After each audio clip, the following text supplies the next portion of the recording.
Oh. Word. Word, Hey, word. everyone. All right. It's me, Sammy Fish. We're here. Oh, or I'm here joined by... Hey, it's Tabby. Yeah, here for some Boston Blue Beat on a wonderful Wednesday night. Very excited. Glad to be hot mic'd in right before I said something that I probably shouldn't have said, so we're all good. Oh, fuck What? you. Fuck you. Dude. Dude, all right. The problem with Dink, thread 1 of 87, going on twitter.com. Ooh, I got my WinRAR open. Yeah.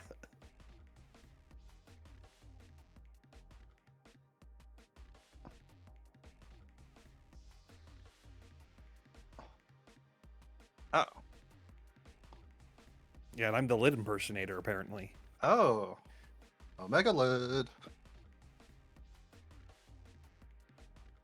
That sounds like me.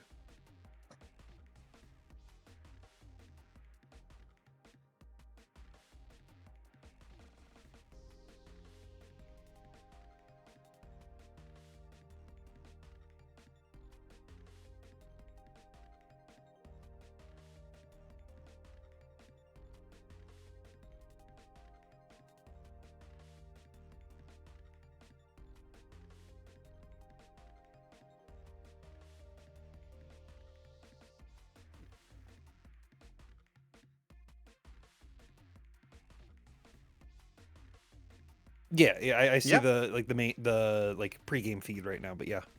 Yeah. I see Dank on Surugi, B+2. What? Dude, you had a crazy run at Grip Break, man. I was rooting for you. Alright, we got DeerSkin and Sept up first. This is a West Coast match. NorCal. Damn. Just California Danielson match. Rigging the bracket to make sure West Coast lose. I see how the East Coast privilege is. Oh, yeah.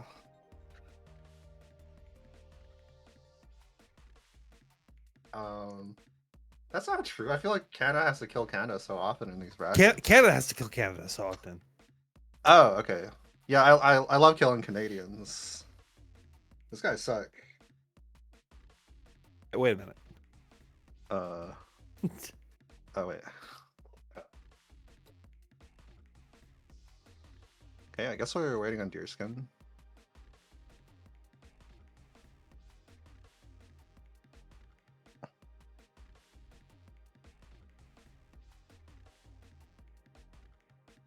Hey. Wait, I'm not good at this. Tabby, are you good at this? Yeah, let me. I need my notes. Oh god. Where is the? Oh god. Oh god. I'm panicking. There it is. All right. Are we actually live? I'm still not sure. We're live. We are? Okay. No, cool. you guys are live. I'm not even joking. I decided to re-enable my mic on stream to say that, hey guys, this is Burst Limit Season 6. You know it's a dink production when I'm trolling the commentators. I have a flight in 7 hours, but I have talent to assist me. I'll be leaving in a moment. Yeah, I don't even know if I have the chat on right now. Oh, I do have the chat on. I can see it. So no one's here right now. It's okay. So like, it's basically like Evo. Remember Evo the jump, Tabby? I know you're a stream monster. You know Yes, the jump. yes. This is like an Evo. Also, the jump how dare right you? How first off, how dare you call me a stream monster? I've moved past that life. Okay, I go to tournaments now. Thank you very much. But Dink has said like this is like the third time of we're live, and then has said oh no, never mind, we're not. So I was not sure. But what I am sure about is we got Boston Blue Beat Beach episode happening on July 18th through the 19th in the Weston Waltham in Waltham, Massachusetts. You go to star.g/beach. Check out all these wonderful games you can sign up for, including the best game ever, undernightinbirth 2. So please make sure to sign up for that, as well as maybe some of those other games like Guilty Gear or Street Fighter 6 that are there. Yeah. Awesome work, guys. Apparently we have like side games now, I guess. I don't know. Oh, cool. Yeah. Oh no, I haven't got the graphic yet. Never mind. I'm reading things wrong. Damn. But I believe our players are here. So I'll let you guys take over from there. Thank you guys for hanging out with us. And by us, I mean me. I'm gonna go into my Lowsome corner and eat my Burger King. Enjoy your Burger King. Yeah, have a great burger, Mike. Oh, DeerSkin's deciding to play Walt for this, which is appropriate. Okay, I think that's That's like pretty reasonable. Like I feel like they've been bored of playing Merc for a long time and just kind of like going around and swapping between characters. Their Hilda hasn't had the greatest success, so maybe the Wald does. Yeah, I think this is like a really good matchup for Wald. This is like probably Nanase's worst matchup. Well, it's one that especially if you're in Cali that you just like have to know with how many Nanases are floating around in that region. Oh yeah, for sure. But Sept is looking pretty good so far here. What's the setup? Two? No, just a fireball. Okay. Whew. Yeah, still got hit by it meaty, so as long as Sept just keeps it tight, should be able to close out the round. No, we go disc. CS though to try to go through, but we just skate away. Sept greeter for the meter. I mean, I ended up working out, like, Sept already realizing that DeerSkin wants to be pretty aggressive in a lot of these Oki situations. Thought they could get away with a stand shield anti-air, but it's not going to work out as DeerSkin gets the big grid break here. Yeah, this is pretty scary here. Ooh. Oh, yeah. How do you get out? Look, it's a classic match of neither of us are blocking. We're both going to try every option to get out in these first couple of rounds to try to get to those layers. Great run through. Third time is the charm for Sept right here. And finally able to get the turn back on this round. Oh, wow. Yeah. Missing the 6-6C there at the end is a little unfortunate, and so is getting caught by the power geyser. Whoa. Okay. Yo, Wall 2B is so big. Yeah, it's like deceptively big. It's weird. I feel like every time I get hit by it, I'm like, oh damn, look, here it goes again. Yeah, I always I'm always getting hit by that. I guess you really want to walk back against Wall to readjust for spacing, but he has this really long low. Oh, bit of a drop here. Yeah. Just stand tech, not even a 360 here for DeerSkin. Lots of meter. Ooh, great hit here for Sept. Yeah. So, Sept regaining screen positioning a little bit. We're CSing, we're holding up, trying to get out of this, but Sept locking it down. Almost had the quadruple overhead, but DeerSkin just going to end it with a meaty in classic fashion, taking game number 1. Yeah, he got the hit on the jump A, but wasn't ready for following it up. That's a little unfortunate. I think it was one of those they may have been like looking for it to whiff to try to go for like some of those like weird empty setups, but forgetting that Wald is too tall, it actually got clipped by it. Oh yeah, that's right. Wald's crouching is actually really tall too. Yeah. One of the characters that I don't know if that changed, but Chaos can assault jump A. Yeah, I think he still can in UNI2. I don't think that had any like major changes. Mm-hmm. Whoa. I like this adjustment from DeerSkin to just like start slightly delaying their pressure if they seem Sept playing a little bit more cautiously against some of the spawned pressure. So great adjustments here. Yeah, steer under. Oh wow! Oh, no confirm on the shockwave. Right. Yeah, it must have been just like we were saying before, one of those like not ready for that situation, wasn't expecting it to hit, so not able to immediately confirm into it. Whoa. Oh, the overhead.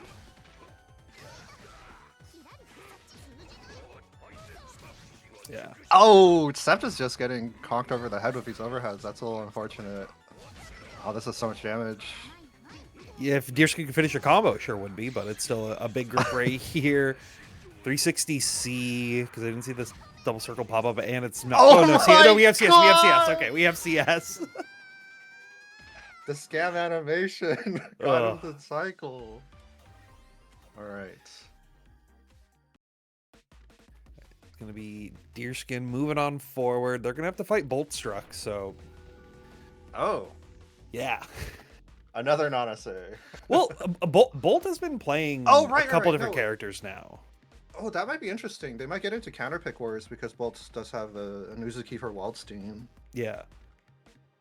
But is DeerSkin like locked on Wald for this entire bracket, right? Like, are they could, because they could just always go back to Merc, which Merc Uzuki is like a little bit more reasonable. Yeah, for sure. And Hilda is pretty good into Bolt's characters as well, so That can also be interesting. DeerSkin, if you're listening, don't pick Hilda. This is not like a strength thing. What? He's just gonna tilt himself. He's just gonna tilt himself, and I would rather DeerSkin not tilt himself. So. Okay, fair enough. Why would Hilda be tilting to play us? What character is, I don't know. I just see the tweets. That's all I'm gonna say. Okay, gotcha. Yeah, we're still waiting for a couple of our round ones to finish, but we do have one of our potential matches that are coming up on stream. Star versus Montoon. Ooh. Yeah. So that should be that was a matchup I was particularly wanting to see, because it's two people whose blocking is not their first option on Wake Up in a lot of situations, and sometimes that creates really interesting games. So I'm curious to see how that matchup goes. Yeah, I ran into Montoon earlier on ranked, and he was blocking. They were blocking. Okay, that's good. Like Montoon is that sort of player who you tell them to block, and they hold back for like maybe 2 frames. And they're like, I am blocking. And yeah, see, I did it once, and then they don't. It was. Yeah, I think so. There was some blocking going on. Oh. Looks like we have Mr.B versus... Don't know if the Atari Marathon match, so winner of that ends up playing Mr.B. Mm-hmm. They might just be like preemptively going into the lobby.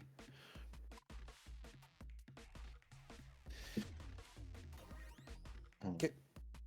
We're just quickly doing a reset the room, solving some technical issues, so all good there. As a reminder for everybody, I would just like to, remind that we do have a match Reno for this event for our wonderful Boston Blue Beat Burst Limit, where you can check out the standings right here, which are pretty cool to see. Toast currently sitting in first place, but Toast didn't enter today. So, and Deffy did. So potentially there's a chance for Deffy to be able to come out on top and claim that first place for the next week's standings. But Boltstruck's also here. A lot of points could be gained there. A large amount of shakeups could happen because Toast didn't enter this week. Yeah, these two Uzuki players are really trying to get to the top. Oh, the Uzuki top 1, clearly. It's right next to Azumi. Oh yeah, they do have similar names. You have no idea how much, when it's Izuki versus Azumi, that I have to, take that half second to just make sure, am I saying the right character's name? Yeah, that sounds like a pain. But besides that, everybody in the top 10 currently, actually, well, not everybody. Manil and Silent aren't in this bracket. So potential for Starjack and Luffle to be able to get past them. Omni in this one again might be able to re-up, but we'll have to see who can come on top. It does look like we are getting in potentially to one of our next games. I heard that intro swap, but there we go. It is going to be Mr.B versus Atari. Atari on that Izuki, Mr.B on that Orie. Oh yeah, I was excited to see this. Orie's really good at using her burst movement forward, but Uzuki's good at stopping that. But well, it looks like Mr.B found a good press here, so he's in. Yeah, the only downside is that how does Uzuki actually get out of a lot of these pressure sequences that Orie wants to bring once they get unlocked into the corner? Situations like that is good where Mr.B is not able to keep the combo super stable and they're able to tech out, but Mr.B immediately just walks them back into the corner. Wow, that was a quick round. We'll have to see if Atari can find the exact method through. Gets over Thanatos right here and finds a hit, but not able to find the full confirm. Oh, wow. Miscapture by Mr.B.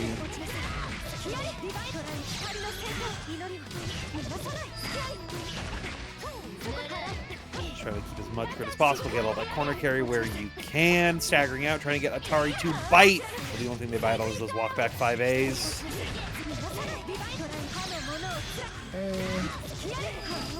Steer under. Ooh, the empty jump low. Mr.B just kind of running the clinic right now. Yeah, usually you're looking for 8 Thanatos there. Maybe trying to dash block against it. But Mr.B just landed and did the 2C. Yeah, we saw them go for like A10 just a lot. I feel like in the first portions of those rounds, right? So it was just already quickly wanting to move on to the next layer, really showing like something I always really like about Mr.B's game plan is them in first to 2, first to 3 situations is like a different beast than them in long sets. They're so good at quickly moving those layers again and trying to open the opponent up as much as possible. Yeah, for sure. Mr.B's been in so many brackets, right? So Yeah. Oh. Okay. It's a good start. Fishbones, yeah.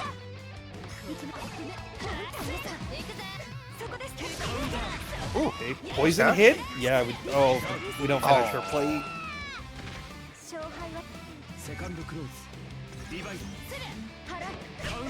Ooh.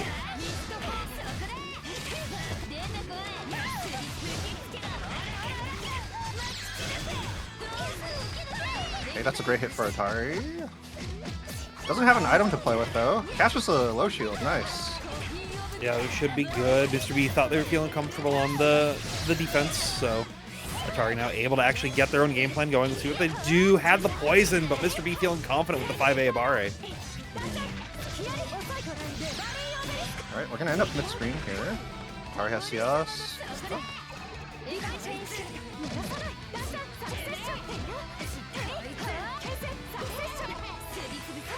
Oh, oh, nice. Oh, okay. Yeah, take a little bit of we a take drop those. there, but yeah, we definitely take those.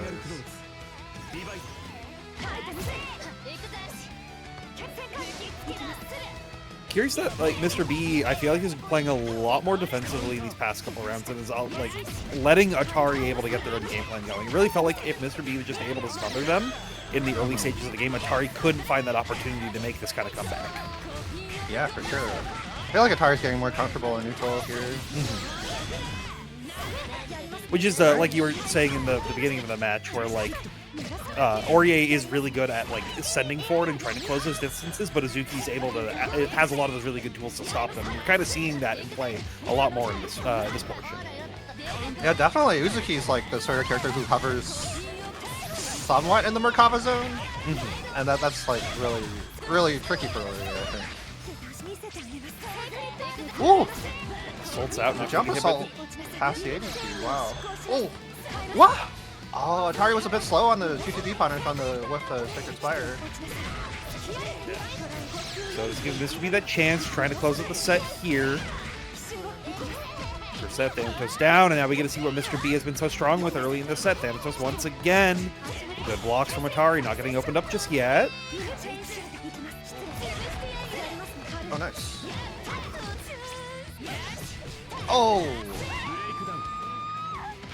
That was a pretty hard to block sequence. Yeah. Well, as well as like using the CS at that end sequence right there, because a lot of people will just be like, oh, I'm in VO, I shouldn't use CS, because that's like a waste of resources. So Atari willing to commit to that just to guarantee themselves around right there is super, super smart.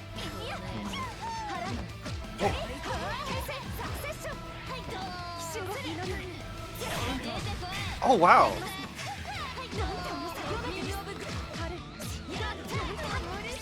Okay, a few small tags here, but... Oh, never mind. We got the other side low.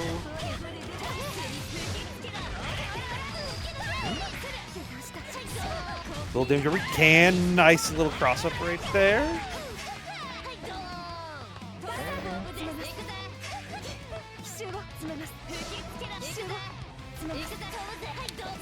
Just a little bit of neutral here. It's just some honest neutral, right? We're both throwing our stuff out full screen, and it's your responsibility if you get hit by it. Oh, the Atari's pretty good at not getting hit so far. Gonna keep Mr.B in the corner here. Oh, just type with a jump C. Yeah, Mr.B like recognizing that they just had walked themselves a little bit in the corner. Now showing, hey, I got to be able to bring you down there because this is where I want to be to close it out. But the coffin slam will give Atari that round right at the last second.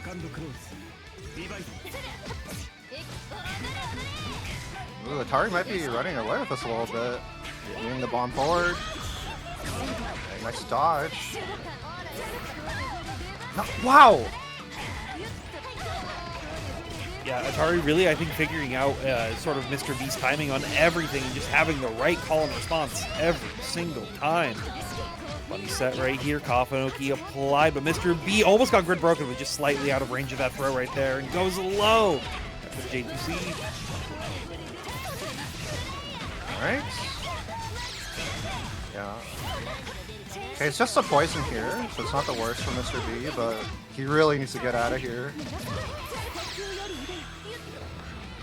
Santos keep themselves safe, concentrate to steal the cycle, which they could have used if Atari didn't go for that deep run-up throw to close out the set 2-1. Wow, that was fantastic. Got some just like really great adjustments by Atari here.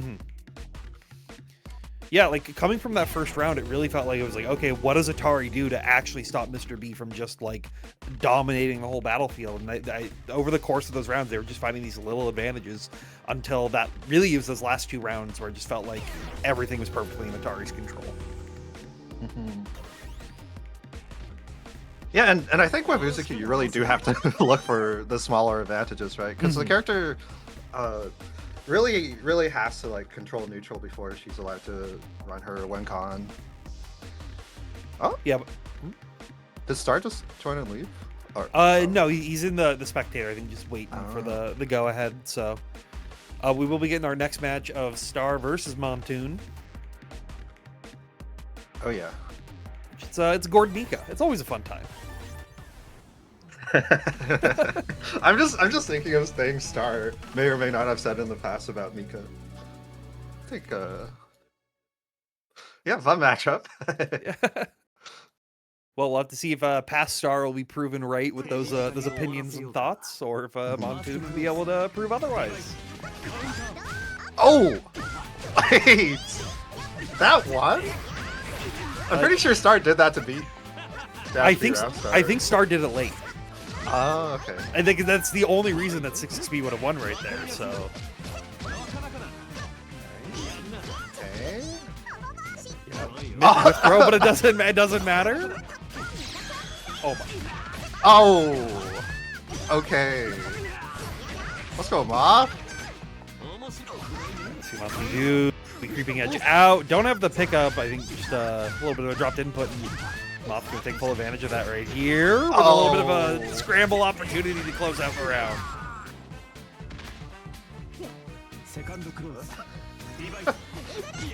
No. Moth is so cool. Let's go.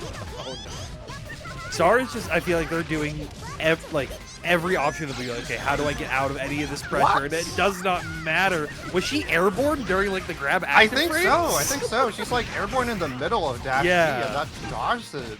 Here's the banana grab. Okay, Star's on offense now though. Oh, nice. Oh, okay, we got him locked down. This is good right here. Good connection with the 2-2-B. So this is exactly what Star wants. We were a little crazy in the beginning, you know, some wild Mika-chan things were happening, but now we're locked down just a little bit more. Nice. Yeah, Star's keeping it tight here. He doesn't want Moth to get out. The route as well. Yeah, good on Star to only, you know, like, or find the route to be able to only spend the 1, not just immediately catching up the 2. Would have guaranteed the kill.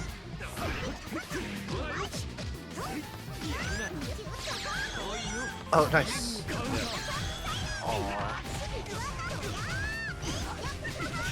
It's always hard to punish that 214C there.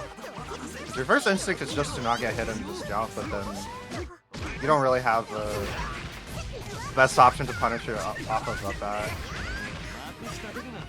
Yeah, there are like some characters that definitely do. Like I think I'm trying to think if like started like J2 360 would have caught there, but I don't know. While we're thinking about that, Moth is just currently thinking about how they're going to be moving on to the next round. Yeah, that was quick.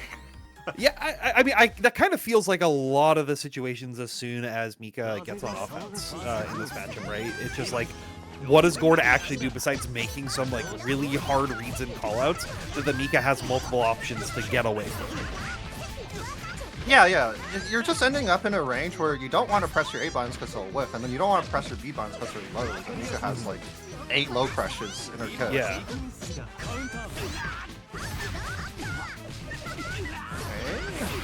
Moth is looking like he's running away with this one. Yeah, but there's that 2B connecting, which is a little too far. Trying to catch Star pressing in a bit of a scramble. JC was pressed a little too late as well, so not going to work on that up back right there. Star is holding on for dear life here. Ouch. Yeah. Good on Moth as well. One more round away. Yeah, see, there's the trade of it working on time. So, Ooh, nice. nice DC.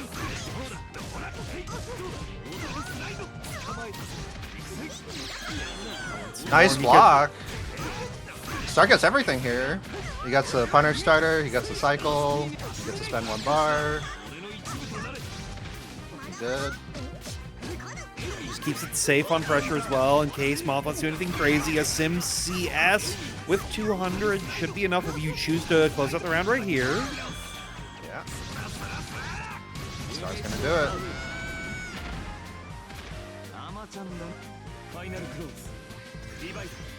Stuff. Star still staying alive. You got to see Moth like just pressing buttons full screen now, trying to catch Star from like doing something reflexive, thinking that they're going to be coming in. Ooh.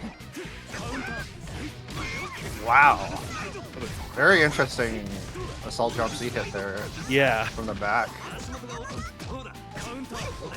Smash.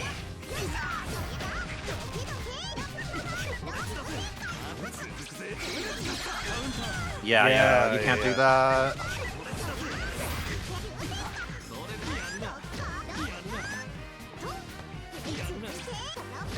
Good use of the CS as well. Wow. Star a little late on the VO, but not punished for it. Just has to hold this pressure sequence once again. Oh. Dash block got clipped. The VO's gone. Star does have CS though. Yeah, and it's left heel, so able to gain most of that meter back right here. And the empty fake C into the 2C, but wasn't able to get that full confirm, so he instead have to find the mid-screen throw. Wow. The wake up 5-frame option.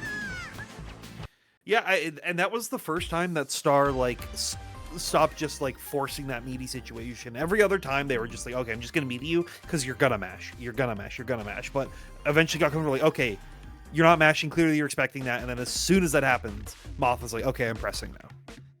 Yeah, Moth had a lot of health to gamble with, so good choice. Yeah. Excellent stuff for Moth. They'll be moving on to that winner's quarters, putting them one step closer. Actually, they'll be fighting OmniDeag. The looks of the bracket update right there. Just a quick note for those of you at home, if you're not actively looking at the StarxGG like the rest of us, Defi ended up having to DQ, so they're no longer in the bracket for today, which means Knight Artorias, aka Onyx Dude, will be moving on forward to fight Jack Oat. Oh, that's Onyx Dude? Yeah, that's Onyx Dude. Oh, wow. I was like, who is that? That's a crazy name. The only reason I know is because I feel like Onyx made that joke like 2 years before he eventually changed his StarxGG name to it. That's the only reason I was able to figure it out without having to look at like the player profiles. But we got GaryButternubs versus Skogla. Oh, this is really interesting because both of these players get to play this matchup a lot for their respective character in their region versus different characters. Or different players, sorry. Yeah, so but Skogla gets to play versus Ryojin, and Gary gets to play versus Waffle. I was gonna say, I feel like this is like yeah, they get a lot of matchup versus other players, but those two players especially play so differently than like what the stock version of the character is, right? So Yeah, for sure. How much of your game plan is like specifically like anti-Luffle, anti-Ryojin tech, and how much of it is like anti-character tech? Yeah, like I'm playing against Hyde, but he's not a nut. That's weird. Yeah. And same the other way around, right? Like it's a high. It's not actively looking to like snipe you with 3B at every given situation. Wow. Nice jump play by Skogla. Yeah. Skogla to just try to shut down as many of these pranks as early as possible to force Gary to play into their game plan a little bit more. Wow, great pickup on the trade there with Sept. I don't think I've seen that before. Yeah. Alright, Gary has 2 bars here. Oh, but loses a round star dash up here. Another trade! Yeah. Good old GameStop trades right there. Not close enough, though, for the 2C pickup to keep that combo going, but we will backdash. Because Skoglaw has been just sending that up back button so much in a lot of these pressure sequences. Gary now ready for it. We'll be dumping a little bit of this meter. Yeah, one throw, one hit will kill here for Gary. Oh, there's a hit. Actually, if he builds 200, he might be able to just kill off of that. Okay, yeah. Yeah.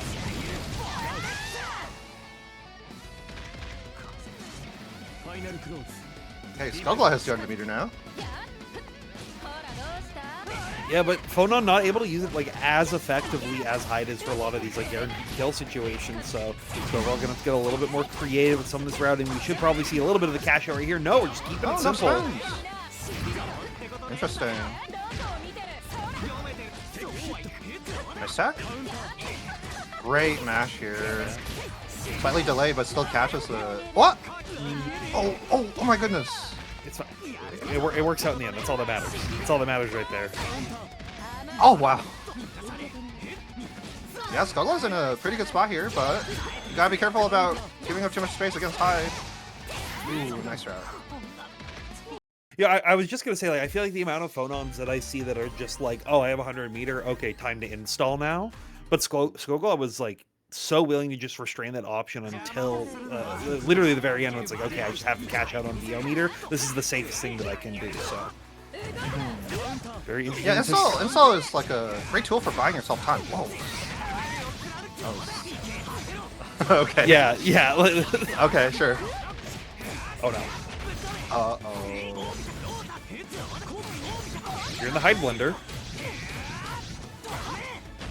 Yeah. Skoglaw does have 100. Oh no! Yeah, they have about 100 health left. Now they have 0? Yeah, now they have 0. Now they have 0. Which that's like a lot of information right there if you're Gary. Like I just did meaty like two times in a row, and then a cheeky setup as soon as they tried to like mash out of it. So I'm feeling very comfortable. Just keep that game plan going. If I can even get to it though. Skoglaw though, turning up the pressure right now, finding a good way to knock Gary down below 50%. Oh, Skoglaw just doesn't spend even at 200 here. That's really interesting. I wonder what the thought process is there. Okay, nice throw. Yeah. Cycle goes over to Gary though. We will find. Wow, that's still punished. Yeah.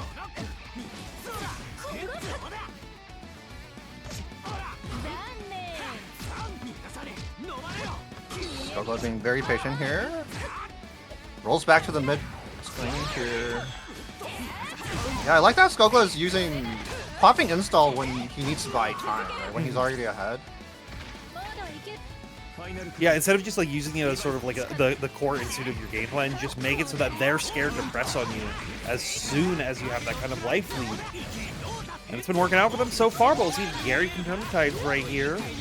Yeah, Gary's won several rounds in this corner already. Nice smash by Skoglaw. Yeah.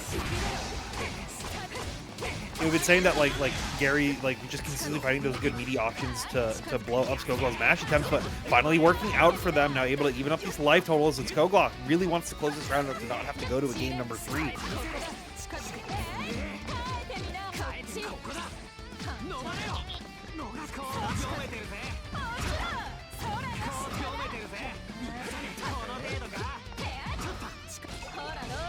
Nice throw. Oh! The empty jump throw? Yeah, that's a big counter hit as well with a deep jump in. Gary with 200 meter as well. Any way you cook it, this should be the round. Yeah, the grid break damage bonus coming in clutch here for Gary. A casual 5.9 to close it out. Yeah. We're on the UNI2 vanilla damage here. Yeah, Gary hasn't updated his game, so he's actually playing with buffs right now. Oh yeah.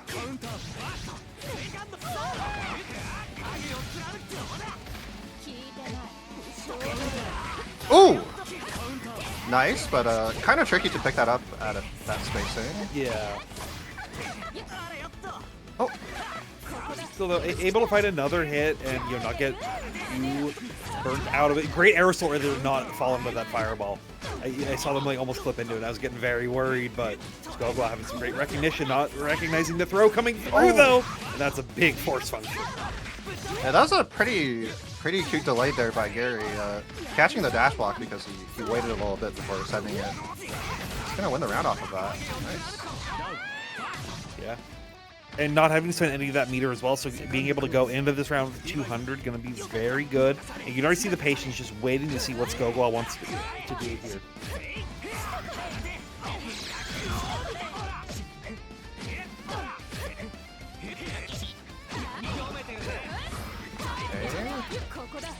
Good shield by Gary preventing Gogo from getting Celestial there.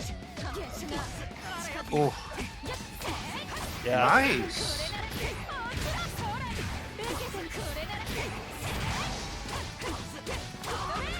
Gary though still ends up with the cycle out of this, but it has a little bit of coverage that they need to make up right here. This is the start they want. Great backdash, but not able to catch him just yet, so he will with the B Fireball follow-up. Oh! Wow. The way to get Vorpal? Into the pogo? Like it's like Gary saw lethal there. Yeah. Like this is how I can win off of the next hit. Yeah. Wow. Well played. That's some great like game state recognition right there. That's really showing like Gary just puts like a ton of time into this character and really thinking about it to be like, oh, if I do this, I can lead myself to win, and not just like kind of autopiloting the offense that you'll see like even players at the top of level will just do that because like, yeah, this is like the most comfortable thing I'm doing. So excellent stuff to Gary right there. They'll be moving on forward to try to make it through the top 8, but they have to get through BigBlack first. So we'll see how that goes in one of our later stream matches coming up. What character BB's on today? I have to assume Biak, right? Like, because we're in the countdown to Arc World Tour at this point, right? It wouldn't surprise me if all of these guys who have qualified, Omni and BB, are just like playing the characters that they would at that point, just to make sure that they are like as on point as they could be. Yeah, that makes sense. You should definitely. I think BB has been a little bit scarce in the past couple months. So yeah, good time to lock in. Oh, we have Atari Bolt. Yeah, I feel like historically Bolt doesn't like the mirror match. I feel like I've seen this come up a lot when they play. So already off to a good start right here. Yeah, in general, I think mirrors and Uni are like not the best matchups according to most players. Oh, all mirror matches are 7-3s, so it's what makes sense. Except the Gord one, that's 8-2. Yeah, true. That's an ST matchup right there. Alright. Bolt just keeping the approach up. And you're kind of seeing like why I think Bolt likes to be picking Nonose into this matchup. Just because, like, how does Suzuki actually stop Nonose once they've got him locked down in the corner? As well as Nana being able to be a little bit more tricky with some of their forward movement that stops Uzuki from being able to really shut them down. You just have a lot of tools to be able to close them out just like that with the late JA. Boltstruck taking round number 1. Yeah, I think Bolt's seen that jump 2C before. He just dash blocked into it. Says, I know what you want to do. Yeah.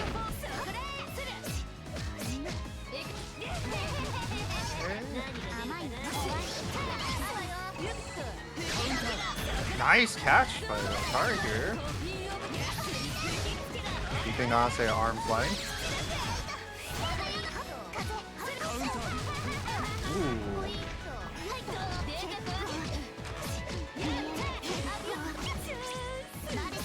CS, Bolt though blocking his mix-ups as they've seen them before from their own hands. Atari though going to be able to use the TTC to lock him down just a little bit longer, but a great 5B from Bolt right there. Now this could be a big swing for Bolt here. He has Celestial. Oh. Uh-oh. Nice routing here, saving the bounce. Arthur's coming through, just not doing anything crazy. Wants to keep Celestial. Because of a pickup like this. He chain shifted to build meter for next round. Yeah. Well, you get 200 in the game too, right? That's how that works. Oh. Right? You gotta keep that $200 in your pocket. Here. Yeah.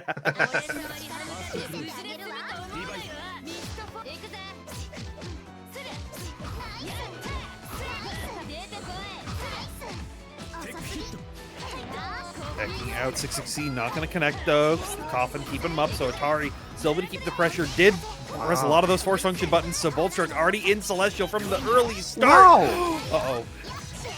Yeah, great recognition by Bolt there, knowing that the green shield wasn't going to last for him to grip break or throw. For an OS crush instead. An unfortunate drop here. Atari's going to get a great hit here with the Coffin. Yeah, it was it turns from a drop to a drop opportunity right here for Atari. Wow. We just sword car out. Hey, it's 7 frames. Yeah. Good match.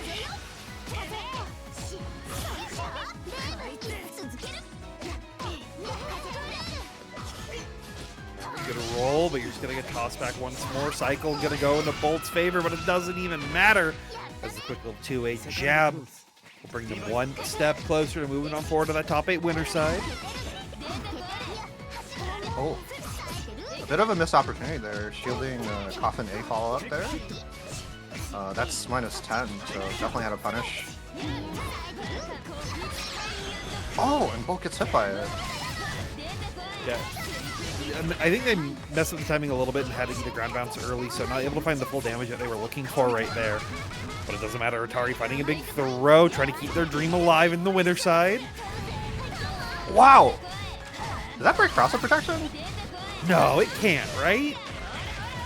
It looked really, really crazy. I've never seen that before. Yeah. Oh. Let's go, Atari.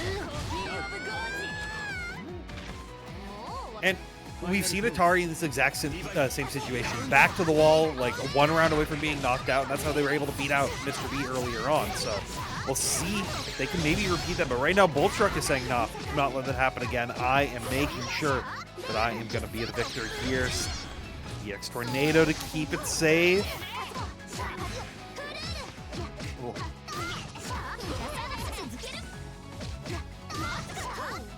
Yeah, Bolt is keeping it quite tight on offense here.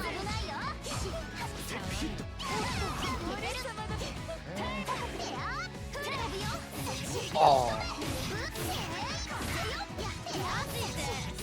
Yeah, nice play by Bolt. Catching the 3C there. Yeah. One touch either. Oh, let's go. Style on him. Get to see some ghosts.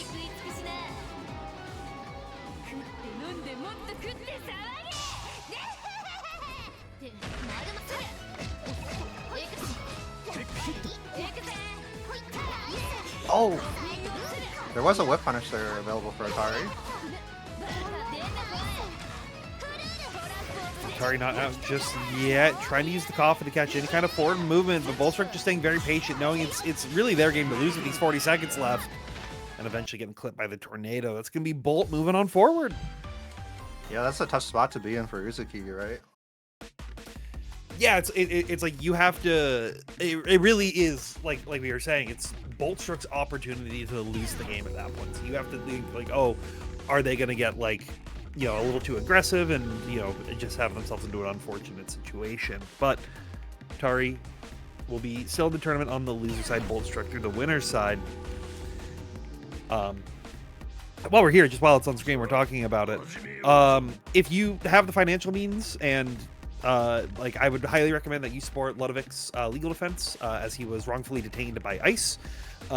So please, if you can, donate to his legal fund. Like everybody in the FGC who's ever, I've never met him personally, but everyone I've ever talked to has been like, yeah, this guy is like one of the greatest people.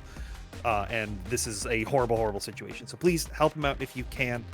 As well as if you do have some additional means, Ryojin unfortunately had a horrible house fire happen to them just this past week or so.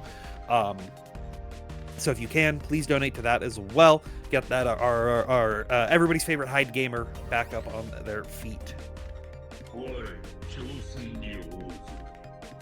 Yeah, definitely help those guys out.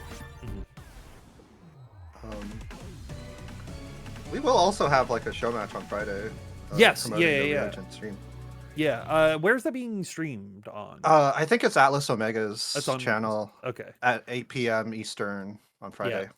It's 5 p.m. Pacific for those of you over on the West Coast. So please make sure to check that out as well as we go through. It's the Boomer versus Zoomer match. Oh. Just a short button check before we head into the actual match. Yes. Oh. Knight Artorias already putting in the work, trying to make sure your Jackout gets reset to that bonfire immediately.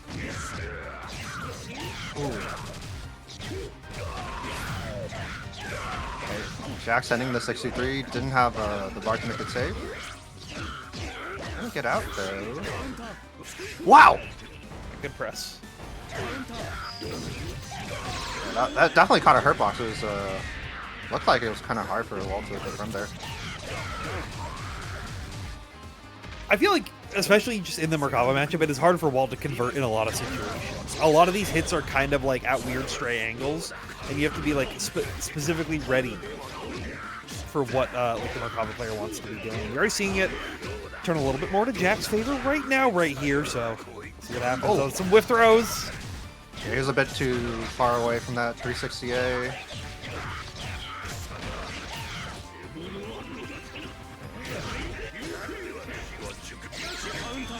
Oh yeah. Okay, Jack might be able to secure the cycle. Not quite.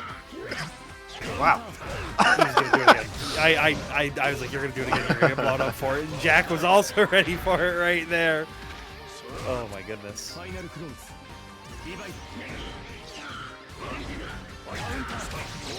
Nice swipe.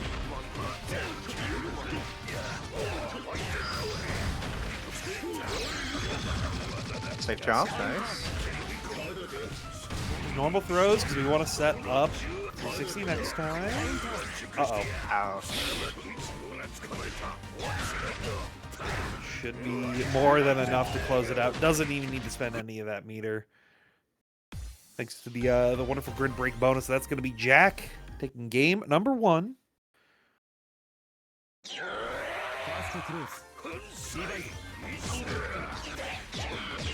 Yeah. Oh. No neutral? Just staying like very, very patient, right? Because I think Onyx is realizing, okay, I have to be a little bit more like preemptive with some of these presses and a little bit more reactive at those very, very specific moments, just like that. Being able to catch him out with the lows right here, set down with the worm pressure. Oh.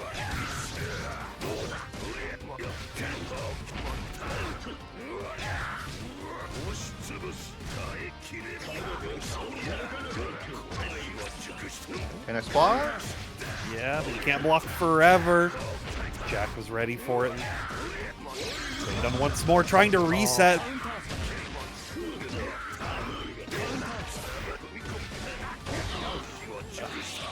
Yeah, Jack is just looping these plus frames. Yeah, like you have to be taking these risks because, like, and I feel like Onyx is making the right calls to be pressing on, but Jack is just always that like one step ahead right here. Yeah, for sure. Sometimes the wall player is just right. Yeah, that's the scariest part of those grappler players. Like, what if sometimes they're just right 10 times in a row? Good shields this time, but the trades are still going into Jack's favor. Time number 11. Oh yeah. Jack just has to read, bro. Yeah, I think they could they could sense Onyx desperation towards the end of just like, I need to do anything to get out of this pressure sequence. I just have to get out of here. So good on Jack. They'll be moving on forward to be fighting Boltstruck on the first side of our winners. The first match of our winner's side of top 8. Which the winner of this tournament, who is able to stay on that winner's side through the whole way through, will be getting points towards the BlazBlue Beat first limit, as you can see on your screen right here. 10 weeks of ranking battles, which lead to a top 8 finals for all the games here hosted on BlazBlue Beat. That's UNI2, BlazBlue Centralfiction, and Guilty Gear XX Accent Core Plus R. The winner of those will get their travel, hotel room, and event registration fully covered for BlazBlue Beat Beach episode, which is happening July 18th and 19th. It's going to be a grand old time. I am super excited to see not only the Burst Limit series, but also the event that it's leading up to itself. All these wonderful games. both on the anime and non-anime side, including a mystery game tournament, which is always really exciting to see, as well as some side games I think just got confirmed. There's just too much happening at Boston Blue Beat each episode, but you can sign up now, start.gg/beach. You mentioning side games, the stream can hear me. For side games specifically, I think P4 AU and VF5 was already confirmed. We just have to make a graphic for it, but I don't know. Right. I fuck with VF. Yeah. So Virtua Fighter 5 and Persona 4 Arena Ultimax, the Ultra Suplex Hold.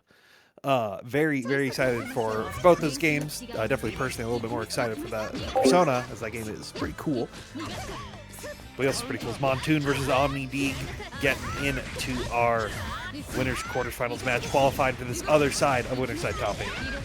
The Whiffler. Oh!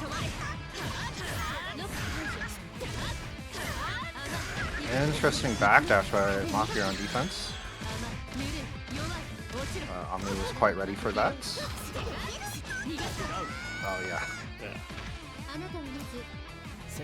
Yeah, this is like one of the big strengths of Omni is like we were talking about with Jack, like what if they're just right? It feels like in so many situations, Omni always sets themselves up to be right. Like they're just ready to be put in, like, for any situation possible and knowing exactly what they need to do to get out of it. I think they had the right idea, but Montoon found a way to be able to get a little bit of a hit here, and now able to control this corner pressure on each STVO. Whoa. Got the cycle here. Wow. Just goes into the jump C, doesn't need meter.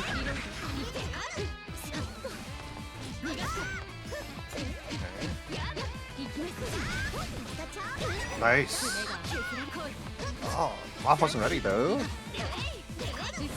You're ready to tech out of the situation. Still gonna get clipped up, and this time Moth is ready and we're making sure to keep. Oh, I was gonna say that, was wanting to keep Omni in the corner, but has to do a little bit more work to do that. VO gonna come out once again.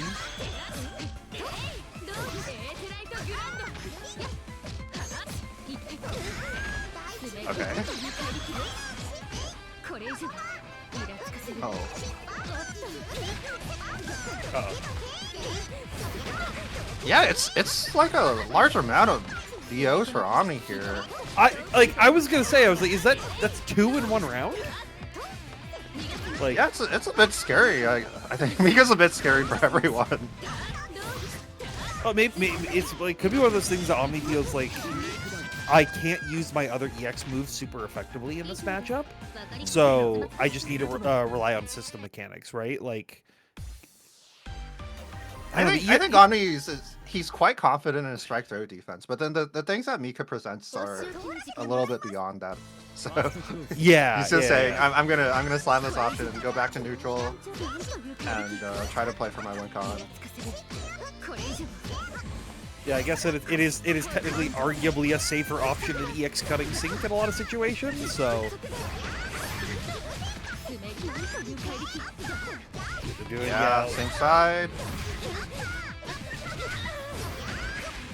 Okay, Omni has shield again, so it's not as scary as before.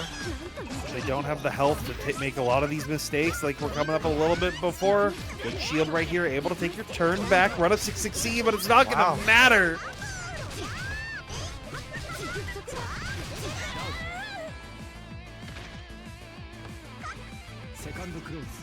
Yeah, Moth had just built such a big lead that round.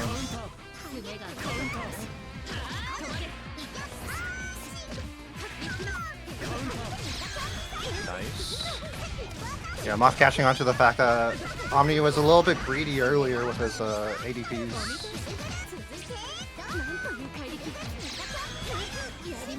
Oh, that was a weird hit. Yeah, I don't think anyone was ready for that, so. Ooh, awesome trap. Gets the side swap well off of this. It's a full grip of purple bullets as well, so this is gonna hurt. See what Omni wants to do afterwards, like just reloads, keep it safe. Because like you were saying, like Omni is really comfortable in their ability to strike throw, right? So if they're able to just lock it down and play a little bit more normally, might be able to keep it in their favor, but Montoon showing that Mika's anything but normal right here. Yeah, Montoon read the BDP there on the change shift from Omni, but Omni just he just held one. He was like, yeah, I know Mika's do this. So winning their FPS there. Oh, he blocked that? Yeah, didn't block that one though. It's the last one that gets you.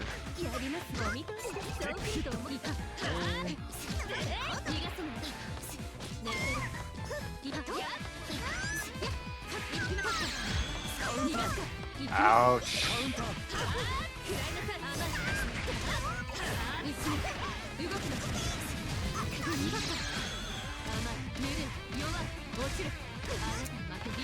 Yeah, Omni might be able to kill on this next hit.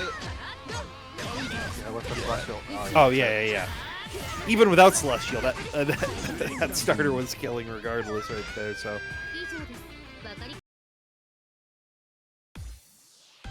Excellent stuff for the Whiffler. They'll be moving on forward as we get into our last potential last winner side match, so you can make it up for the top 8.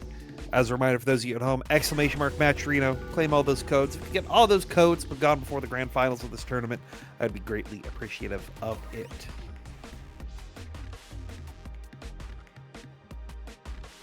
I'm gonna go do mine right now. Yeah, I still haven't done mine.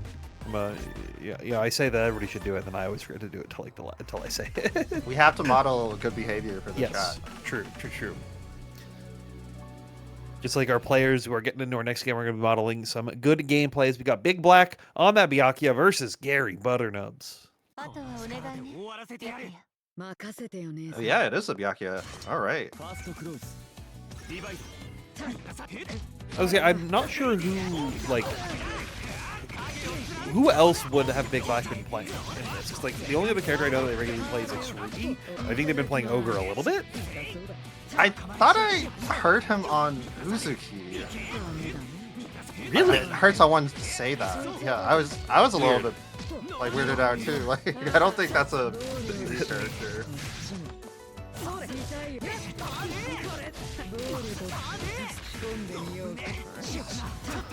Oh, no stun. Ooh. Wait, BB doing teleport high on round 1? Look, he's showing that he's ready to win that Arc World Tour, right? Yeah. He's like, I gotta bring in all the options, and he's really making it work right here. Hey, I think this kills, yeah. Oh, yeah.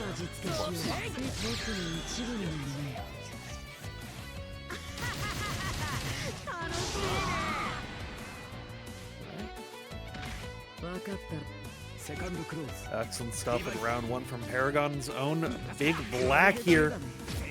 So again, not only trying to win this tournament, but trying to get some of those first limit points right here. Wants that qualification over to each episode. And we're already seeing them once again. Just kind of feel like they have full control of this match, but Gary still finds a way to get out. Nice 3B here by Gary.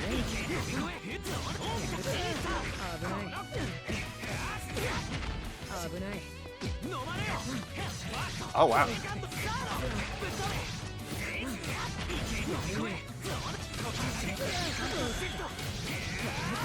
Gary is one throw away from taking this round. Wow! Yo!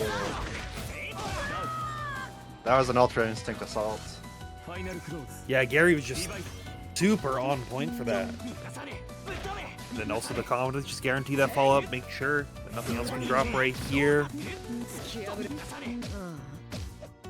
Staying patient, great 2B to be able to find the pickup.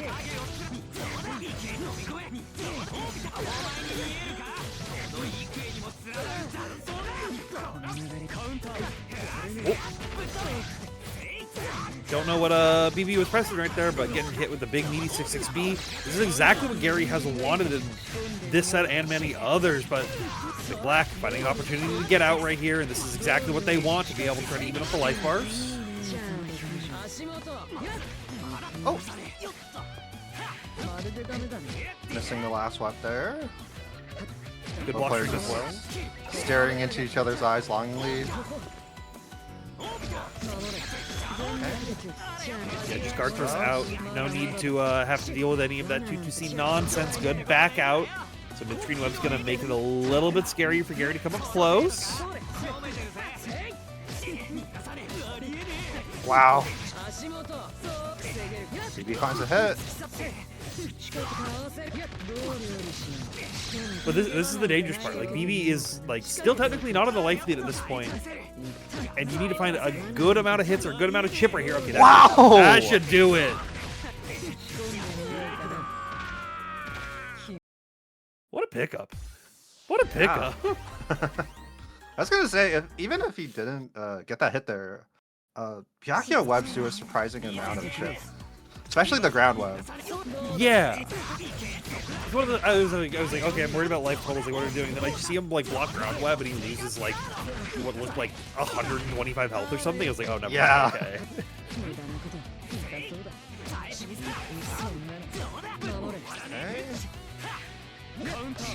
Wow. Great punish on the pogo. Yeah. I think because that was B pogo. I think if they would have gone for A pogo to have a little bit of quicker startup on it, that would have actually caught BB right there. But BB instead catching them in their own webs right here. Yeah, BB's on top of catching these jumps. A little bit of drop here, but it was a drop. To convert that into a combo. Yeah.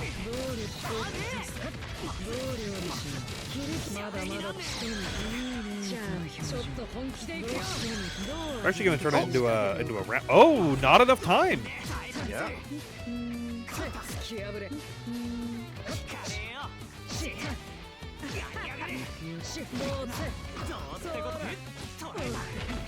Nice throw by Gary.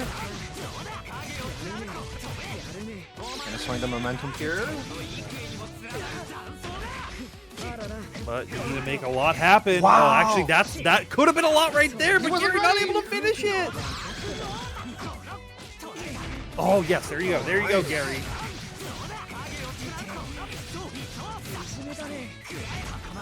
He didn't have enough.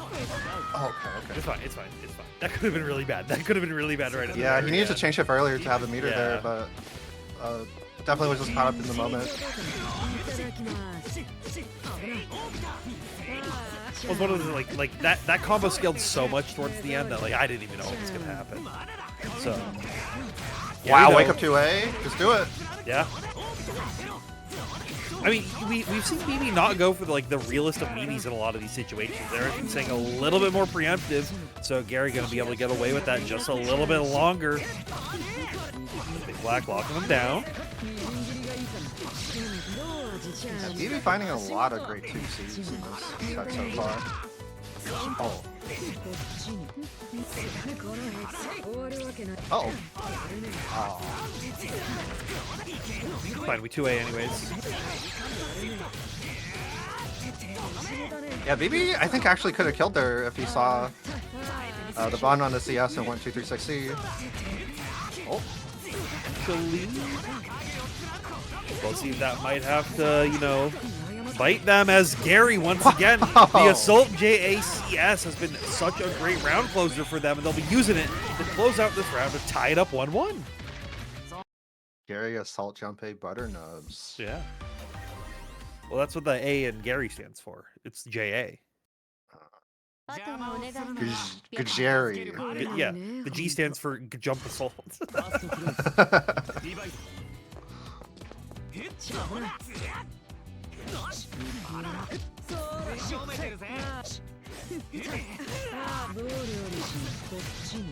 But this is what I was a little worried about.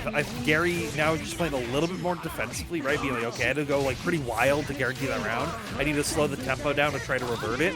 But whenever you slow the tempo down, that's putting you right back into BigBlack's trap. That's exactly what he wants to do. Yeah, BB loves playing slow. Yeah. He's so good at it. Oh, and I think that's why you've seen a lot of success from Gary in some of these previous rounds, is when they've been able to make it pretty fast, to make it pretty crazy. And you already seen BB have to be a little bit more preemptive on some of these button presses, but this trade's going to go into Gary's favor. oh, he made it. That pickup off the trade was a little bit suspicious, but yeah, got it.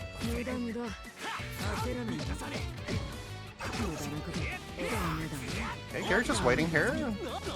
Content with doing chip. Oh no! Yeah, unfortunate dash throw, not far enough. The up forward J2C should be enough to close out this round. No! You need to spend 2. Oh yeah, you can't thrust that off the third Rekka. But Gary still rewarded off of it. Both players having to trade 100 meter at the very end to close it out, so worthwhile at the end of it all. Now BB staying a lot more patient and trying to play a little bit more of that whiff punish game like you're seeing right there with that 5A pickup on the IC 5C.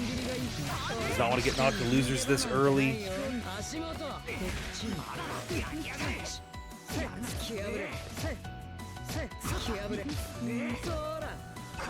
Ooh. Good defense here by Gary.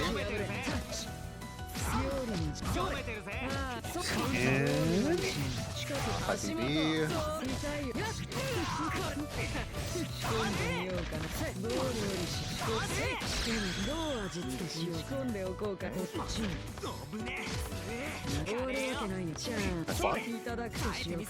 Yeah, gets the up back and is able to stay safe as well. Gary was trying to do whatever they could to stay alive, but you can't block out of the spider webs forever. And BigBlack and Gary both 1 round away from moving on forward. Ooh.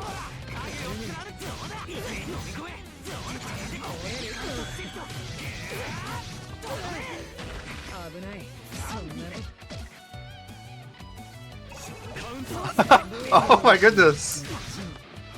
And BigBlack finds the best time to mash there. As soon as Gary sees the Morphle cycle tick and goes, "Oh yeah, 1 cycle," he just presses, hits him in the face. Well, it's one of those, like, you immediately look down, you're like, okay, notification went off, and B was like, that's my time to press, you're not blocking. Okay, nice tag here. This is a pretty good corner carry. Wow, the full send dash up throw.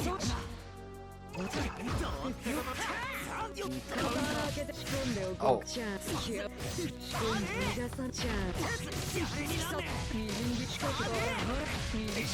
Should be, no, one more hit? Yeah, so.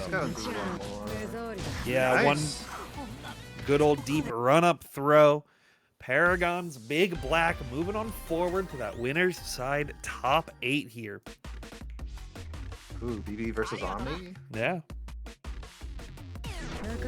BB versus Omni and not winners finals, just due to the, you know, like a Defi being in the tournament and having to DQ just changes the placing a little bit of the matchup. So should be very interesting to see how that also will like shake up the rest of the tournament. Yeah, we got East Canada on one side of winner semis. We got Jackout and ECFB Boltstruck, and then we have BBB X Lost OmniDeag versus Paragon BigBlack on the other side. We have Florida on the other side. Damn, I can't believe it's quadruple East Coast winner side. West Coast in shambles right now. There's nothing I can do about it. And it's all East Coast on the loser side as well. God, except for Atari. Atari's Ohio. I think they're the only one that's not East Coast. Oh yeah. Montoon. Montoon is East. Yeah. It's literally only Atari on the loser side right here. Oh no. Oh no. The last non-East Coast representative. I'm rooting for Atari here. Yeah.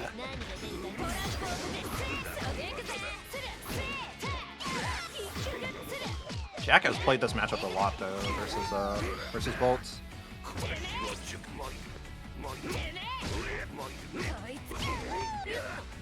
Yeah, and like we were talking earlier on like players playing differently and how that can affect like maybe some of your game knowledge into it. But I feel like Bolt is like such good Uzuki to be practicing against because them and or them and Atari are like very similar players. So yeah, I think specifically in like a matchup like this, player variance definitely matters, but a lot of it is just like figuring out how to play against zoning patterns, right? Exactly.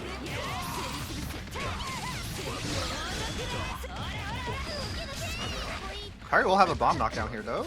It's gonna be nice. Yeah, good stuff, good stuff.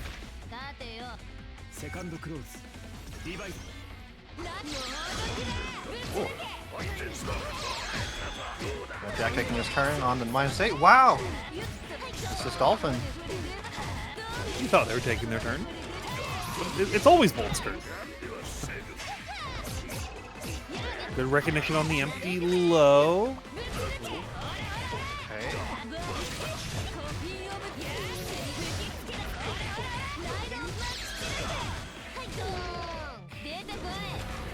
What? Oh, it didn't fall.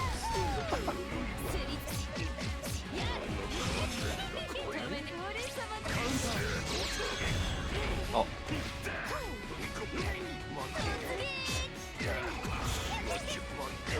Good late shield right there on the overhead. I was a little worried with that green shield what was going to happen, but Boltstruck keeping it tight and keeping the first round and into their favor.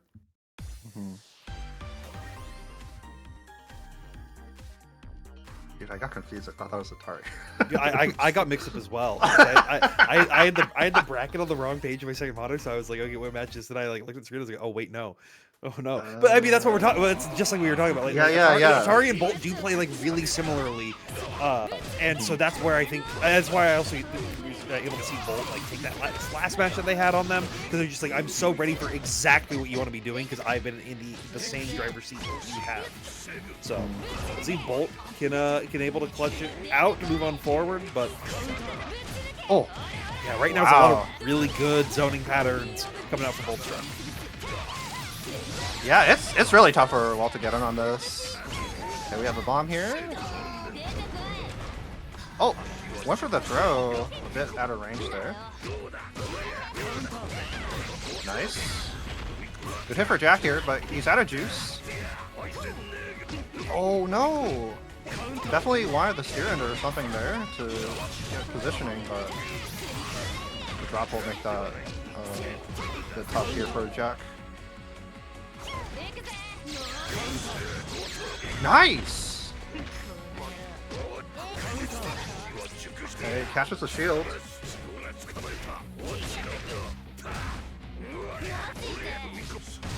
Yeah, Nice reset. That's reset. GG. Yeah. But having to show that kind of reset, like this early on into a set, just to try to keep yourself alive, is really, you know, showing your hand on some of the tricks that you want to have up your sleeve. And Boltstruck is gonna have to remember that as it goes forward. Rabbit set. Oh.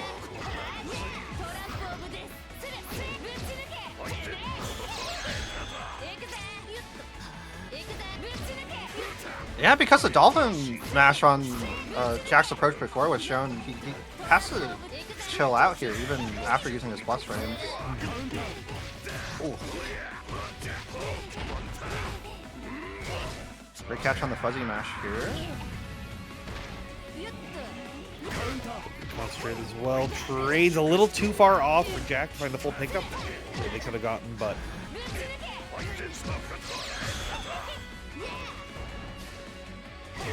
Clap stays safe, but it's not safe enough for once we reset back into neutral. Boltstruck able to find G little 2B right there.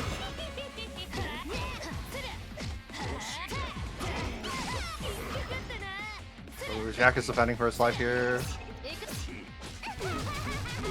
Ouch. They do a Celestial. They may have been looking to pop it, unfortunately got hit meaty because of it. Oh! Dolphin round start.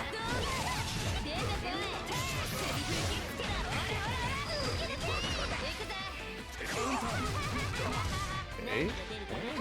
This is exactly what Bolt wants to see. This is the kind of mix-ups that you could get a lot of reward from Mizuki. Did get VO'd out from Jack, but Boltstruck gonna use a lot of that mileage to still recontrol the corner positioning. CS right here allows Jack some shields, but you're not free just yet. Ooh, nice block by Jack. Oh, the Bolt's gonna take it. Yeah, it was a lot of like really good defense from Jack right at the very end, but unfortunately just coming a little too late at the portion of the set. Yeah, Bolt was so good at nullifying Jack's meter there. Yes, excellent stuff. And as a reminder, you can see our Season 6 Week 3 standing so far for the Burst Limit season. This is big for Bolt, right? So Defi not in the tournament, Toast not in the tournament either. And they're currently sitting winner side, they're currently sitting in winners finals. So that is a ton of potential points that they could be getting. I don't know exactly. Oh, here it is. So they're looking at, like, at minimum 200 points at this point of the tournament. So, or yeah, 50 points. So they'll be bringing them up to 200 over Defi into that second place spot. But anything past that will guarantee them a lock into that first place. So that's a pretty good spot to be in the early stages of these weeks, to be able to, you know, get some extra wins over people who aren't even here.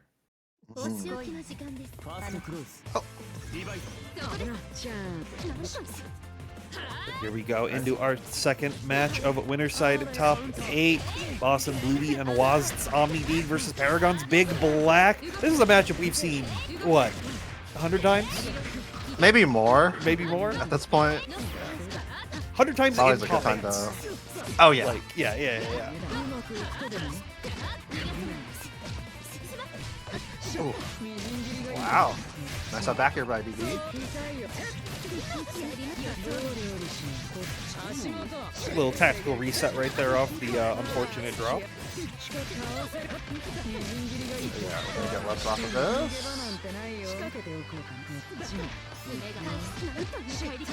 Whoa.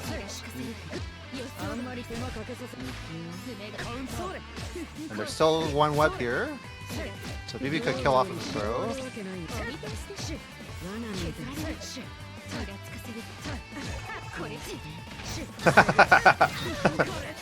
I like that he tested off me. He was like, "Are you gonna jump this?" No? Okay. Yeah.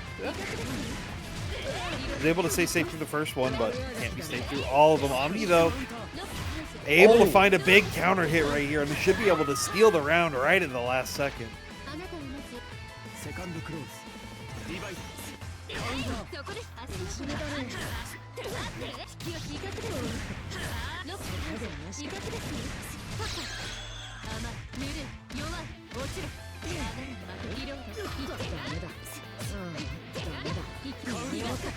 Nice catch from here. Yeah.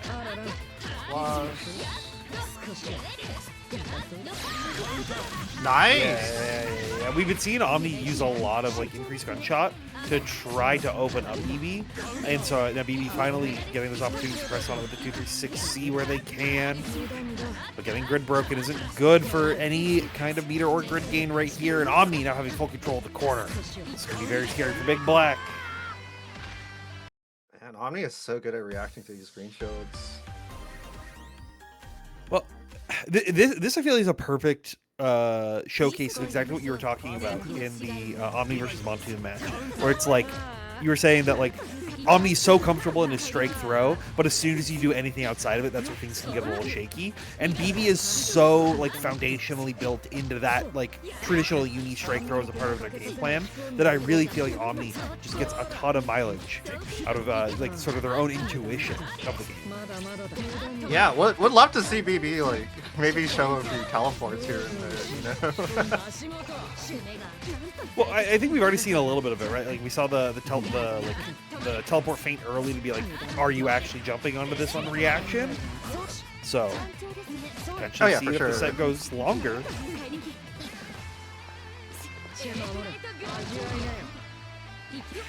Oh man, true neutral. Omni's just buffering. You dive kick, stay safe. You have CS, you have the corner, you have the counter hit. The world is your oyster, Omni. What will you do with it?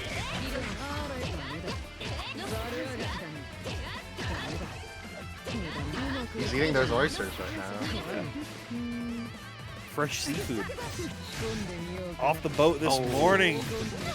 BigBlack is coming up with the health inspector to show that they might be a little bit spoiled right here. Gonna be able to find the 63C. As long as you don't drop it, web set up. And this is what BB wants, but there's only 15 seconds left. And that life lead is gonna quickly shift towards OmniDeag with another great Abare option. What a great match.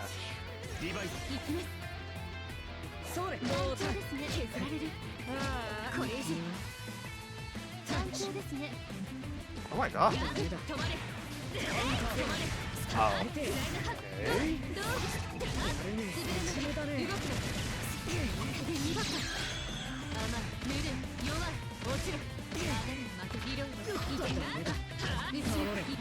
God, I'm just like silent because I'm just like trying to process what both these players are thinking at the same time, as this match is just really like putting both players like to their ends of like how do you actually open each other up. Yeah, the neutral and also I guess the offense of the matchup is very Cold War-esque. Well, it's one of those that, like, on paper I know is like pretty Elton favored. Like, it's definitely a matchup I've heard the Beyond players not be super thrilled with. But these two guys are playing so deep in each other's mind palaces, right? Trying to figure out exactly what are they going to do in a given situation and what's that call and response. And I really like this from BB. And one thing that we were seeing them go is for a little bit more up-close web sets, so they wanted to keep it roll safe, which forced OmniDeag to have to pop a VO right there instead of BB. Now able to fully capitalize on this and loop themselves back into this wonderful situation. Yeah, BB full sent that up forward block. He hard read the VO. Oh, the teleport thing. BB has a lot of control here. He needs to... Yeah, okay. Nice. And utilizes the CS as well, just guarantee themselves 200 meter going into the next round.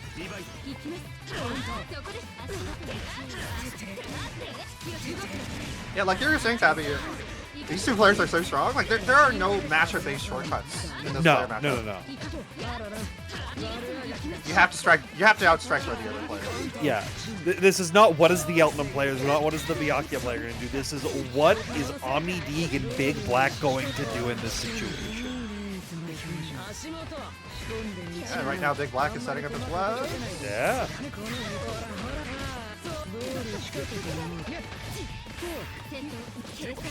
Oh, BB's fainting a lot with these web teleports. Hasn't shown high or low yet.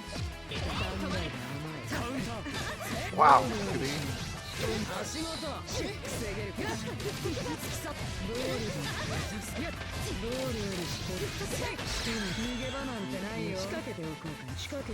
One with set 2, but this time it's a little bit up close, so Omni just gonna hold back, and that's how they get opened up. That middle web is devious. Yeah, like I wasn't it's sure. It's literally like brushing Omni's nose. It's brushing Elton's nose, but she can't block it. Yeah. I'm sure it was like, okay, what's the point of the middle web here? Like, this is not like a normal setup. I think this might be an anti-OmniDeag web setup specifically. It's just there to go to OmniDeag. Yeah. Well, go on. I know you want a dash block. Ooh. The 6. Yeah. Speaking of the dash, Omni dashing all the way to the corner right here.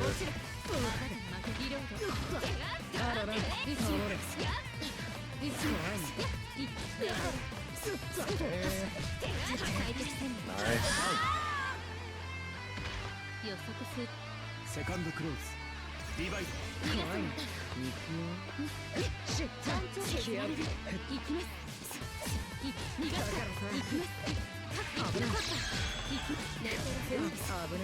Just trying to abuse some of these plus frames as much as possible. BB just staying really patient, but this is how we saw this entire first game go, and it ended up shifting towards Omni's favor, so BB really needs to start making some changes. That's where you see this big aggressive shield right here should allow BigBlack to set up Spider Jail. 1, 2, 3. Ooh. See, right then also would have been like the perfect time for BB to commit to going to higher or low, because you have Celestial off of it as well, so you're incredibly safe off the hit, and then even with, like, if you get the hit, you're just dealing buku damage, but BB... Yeah, I wonder if he's looking for some specific response from Omni. Yeah. Which is why he keeps fainting. But Omni's not biting, that's for sure. Nice mash! Yeah. Sensing that Omni wanted to do something there to try to get cycle. Oh! Wow. Unfortunate, but hey, we'll use that to guarantee ourselves the round close. Omni was like, you know what, you deserve this one. That was, I understand the drop. We'll just go next. We'll just go next right here. As we are in potential lead. Actually, this is our last round. Winner of this moving on to that winners finals. Yeah. BB's gonna have 200 meter here on wake up, but Omni will have purples. The shield. Purple on the top and bottom of the screen right here with that CS as well, and looking to use it with that gunshot CS. Catch BB dashing forward up right there. Wow, Omni actually got cycled there. And 2 throws. Will we see a third one?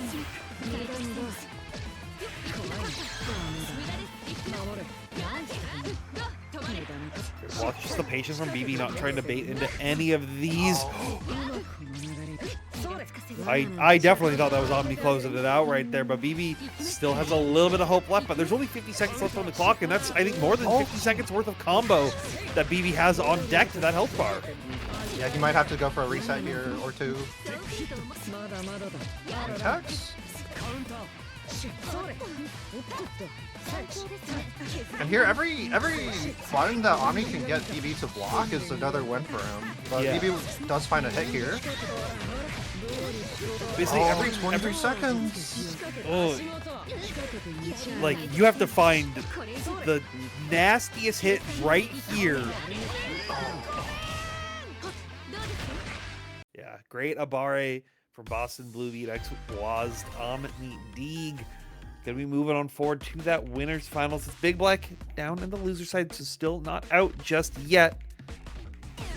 Wants to definitely be looking to crawl their way back up to that grand finals right there.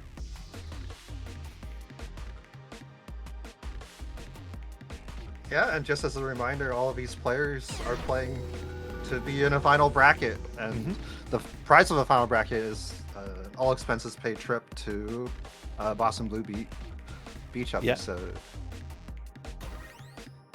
Yeah, so they're not only for fighting for the wonderful Match Arena prize pot that we have, not only for the honor of being the winner of Boston Blue Beat this week, but you're fighting for points to qualify for that finals tournament to try and earn yourself a trip to Boston Blue Beach episode.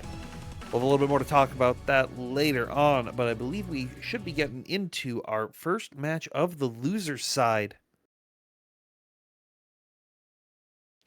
Characters were, but it is going to be StarxUnderscore clawing their way back versus Atari.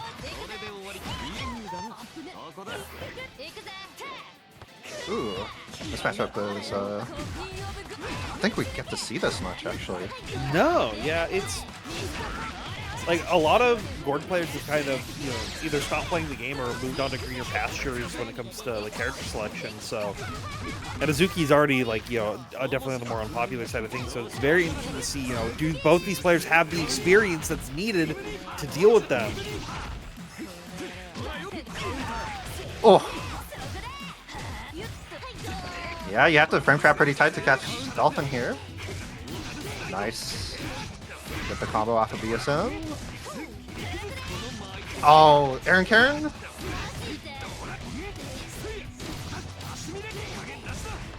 Okay, Star thinks he can kill here. Let's see if he can. Is it just enough with IWEX? I feel like it's going to be like 1 pixel above. Yeah, I think it's 1 really pixel close. above. I think. Yeah. Oh, it's way more. It's way more. Oh, an attack by Atari. Backdash is out of 16. Yeah, but wasn't able to, you know, with punish with the confidence, but they are confident to find the run up a sim right there.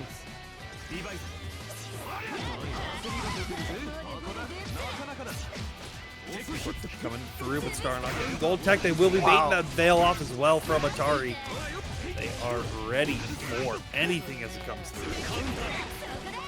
Oh, footsies.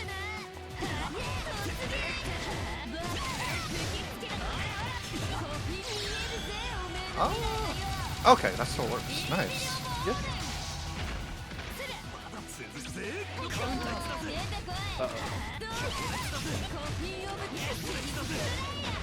Okay. I think Star was definitely looking for B Reaper right there, but got crossed up and it became B Sim, and unfortunately gonna get hit one more time at the very end.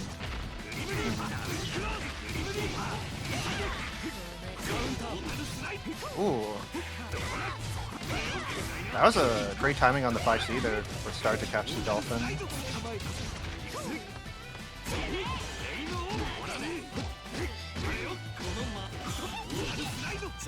Oh.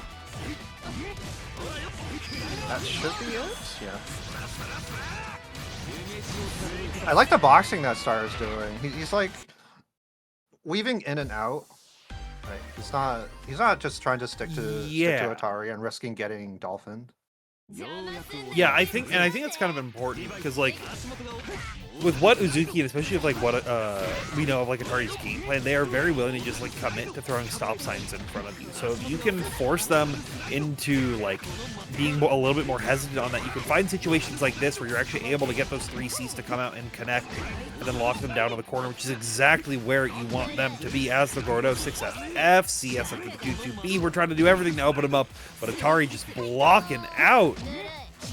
Yeah, and Star sitting at that range doesn't have to deal with the jump 2C or the coffin fall up there. Yeah. So really smart stuff by him. For a whip. Atari just getting out with Dolphin, but 3C once again, as soon as Atari getting a little bit more hesitant on pressing some of those stop signs, that's where Star's able to get a lot of this mileage here, and you already see the patience just waiting for Atari to be the one to make a big move and try to capitalize on it just like that. Star is like getting a really good hang of this spacing, or the spacing that you want to play at versus Uzuki. Okay, nice back throw by Atari. Whoa! Great dodge. Huge for Atari, bomb down as well. Starting to respect all this pressure that's coming through, and we finally catch him with a charged coffin coming in from downtown. Oh! And the puppet assist helps out here for Atari. Staying alive.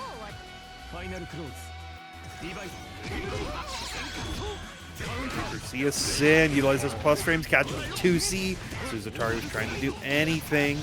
This is exactly what Star wants to be seen, but we've seen Atari make the adjustments to get out of this situation in the last round. Can they do it again? This is the start. Oh.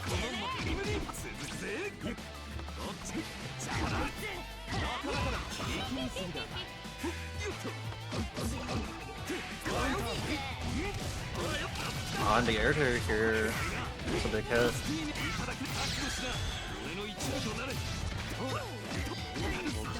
See a sim once again a little bit more of that meter back, and it will make sure that they can keep the cycle afterwards as well. But can they secure the round right here? They have all the resources in the world.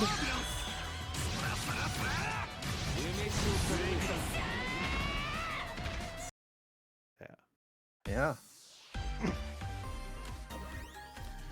Excellent stuff from StarxUnderscore there. We'll be moving on forward. As we take a look at our top 8 bracket here, they'll be having to fight BigBlack to make it out even further through that loser's semis. The winner of our next match will be fighting Jack Oat, but we've got to see who can take it first because it's going to be GaryButternubs versus Montoon. Making it through right at the very end. Gary actually beating Mr.B 2-1 to get to this point. You know, Mr.B was in chat watching Gary play, and when Gary hit BB with a pogo, Mr.B said, "I hate pogo." I wonder if he got caught by one of those. I, for one, love pogo because I like to support the grid of high school. This is the event that's going to be happening this Friday. That's 2 days from now. I almost thought it was Thursday for half a second. 8 p.m. Eastern, 5 p.m. Pacific. It is the Boomers versus Zoomers crew battles that are happening here. All of this is in efforts to support Ryojin and their GoFundMe for the unfortunate house fire that they had to experience recently. So please make sure if you are available on that Friday that you are tuning into it. I know I will be, but let's tune into our next match.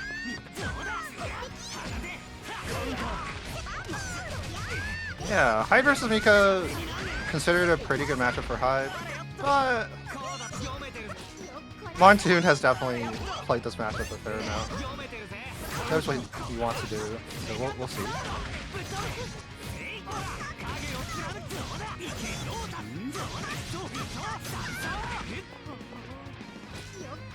Oh. Oh. Wait, they keep Uno reversing each other.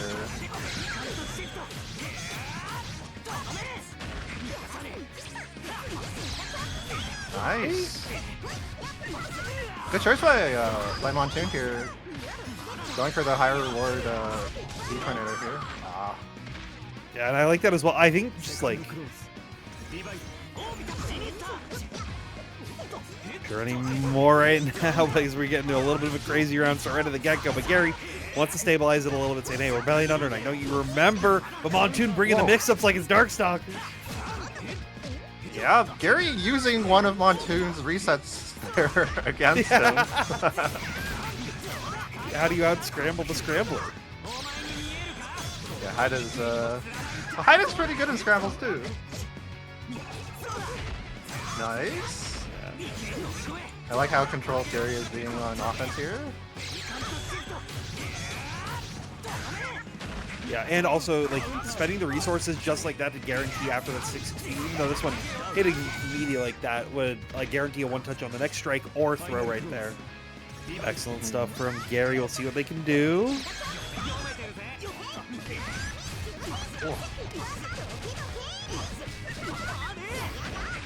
Alright, good start here from Montoon. Oh, nice. Yeah, everyone is hitting Dio against Miko. Here they're not going to be able to spend. I think was looking to get it after that 6-6, but just a little too late on the timing. There's too much frame in the trap for that orbiter. Yeah, too much frame in the trap indeed. Too much trap in the frame. Too much something.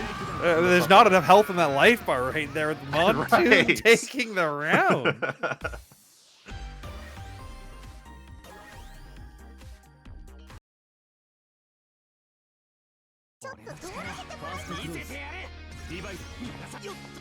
Alright.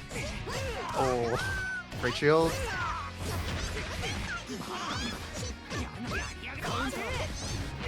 Ouch.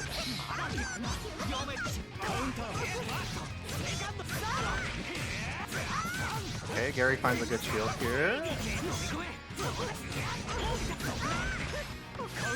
Once more, yeah, and I like that, just being really patient because they've seen how aggressive that Montoon is in a lot of these wake-up situations. So just waiting to see what they want to do, getting the reaction throw on the roll as well. 6-6 meaty once again, but Montoon not biting on it this time, but they will bite on the assault. Yeah, because it's Assault Starter, it's not going to be too much damage here. If it was any other starter, I think Gary could have killed. So Montoon will have one more chance here. Oh, but it's one more chance versus Hyde, right? Like that's it's more like half a chance right there. Yeah, it's like a chance in a Saw game, right? Yeah. You must guess correctly on the straight throw or you're put into the blender. Ooh.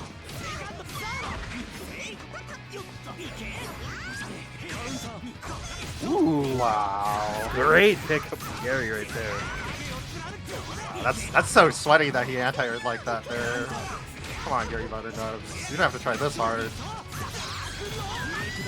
Nice. He's got points to prove. He's like, that last round, that was a mistake. I'm showing you that I am here to win. That's Gary tying it up 1-1.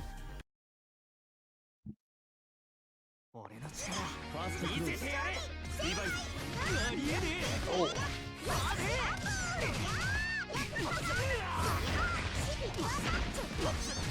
Whoa! Okay. That was a interesting into a combo. Oh, nice.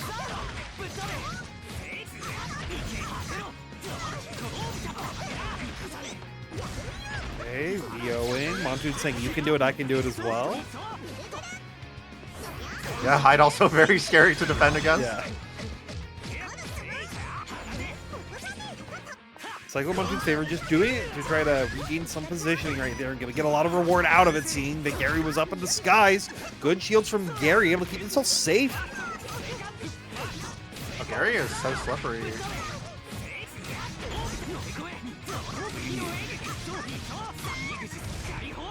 He dead? Kill.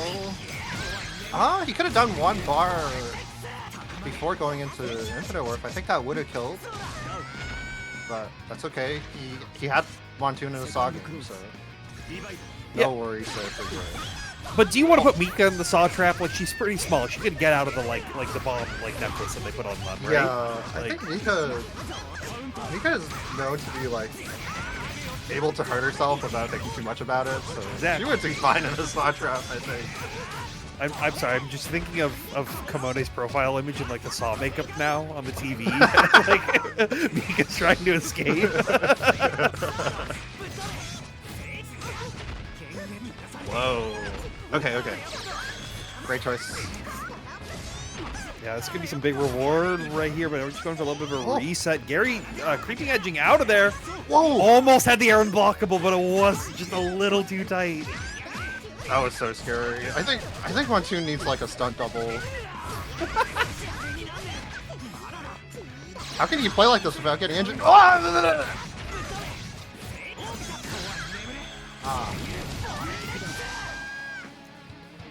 Okay, GG.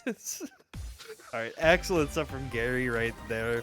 Showing that, hey, it was once again, Scramble City was a little bit of a problem, but once we got the Saw traps going, that's where it was really, that's what allowed them to succeed. What's going to allow them to move one step closer to this loser's side. Yeah, I think that was definitely a misinput, dash to do 6C. Yeah.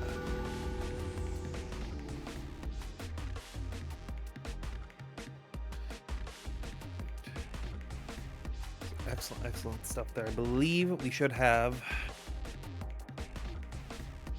we should be going back up on our losers quarter side for BigBlack versus StarxUnderscore. Two players who are already on the Boston Blue Beat Burst limit standings and be looking to gain a little bit more points as they come on through. This is also a classic, actually. This is like a secret class. This is a late ST like Claire classic. The UNI2 Zoomers don't know. The UNI2 Zoomers don't know.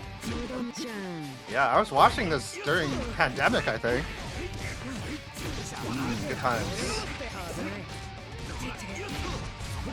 All right, start going with tried and true classic strategy versus BigBlack. This is for Lupin. Yep. I do want to say, like we talk about this being a classic, but these two players, like I'm thinking about like the last time I saw them play, like back in the old days, like compared to now, their playstyles have completely evolved, but they're still fundamentally exactly the same thing they want to be doing, just way more refined. Just like, it's like it's one of those cool things to see over the longevity of a game. You see that like Star is someone who always really likes aggression in these games, so that's why you're able to see them really try to take these early like tempo swings in a matchup, but. Like we've been saying, as soon as you play BB's game, that's where he can start to get comfortable. So that's where you have to be a little bit. That's where you have to be a little bit worried if you're Star. Yeah, Star right now is bypassing all of BB's game. Yeah. Look, he is just sticking to the plan. Oh, okay. There. How do you beat someone who just wants to play strike throw? You throw a command grab in there. Boom, problem solved. But BB will have a website here? Oh, well, two at least. Okay. We're gonna get another one. Oh no. We're gonna rely on the ground web for plus frames here. Just play pressure the old-fashioned way. I think I actually really like that decision to not go for web set right there, because Star has had a ton of resources and the health to gamble on that web interaction. But instead you could utilize the bottom web for the plus frames like you were saying, and then just like keep your standard block pressure going. And if they want to do something like pretty crazy to get out, they're gonna get actually like blown up a lot more from it. So it's like one of those really small decisions that I really like from BigBlack. Yeah. He definitely did that with the intention of avoiding a meter penalty, too. Yeah. So he was able to go as soon as they secure this first hit, able to set up the spider web, but Star just feeling really comfortable once they're in there. You know, quickly resetting us back to the mid screen.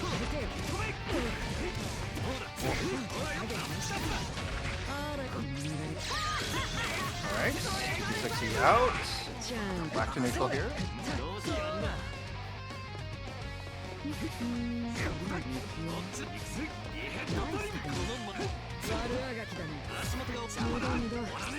Good block recognizing, but a Sim City back at it once again. You saw him trying to do it again. You saw him trying to do it again. Yeah. He's like, no.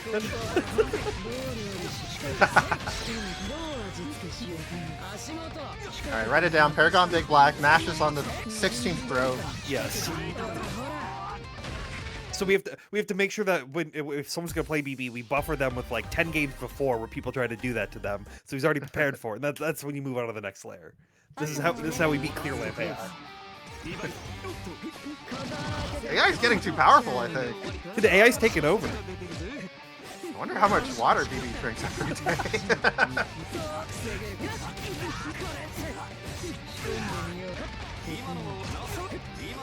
Ooh, found the air unblockable, but wasn't ready for the full pickup. It's a little weird with the wet blocks done. 60s trades, but those are in our favor. Yeah, that was not a fair trade.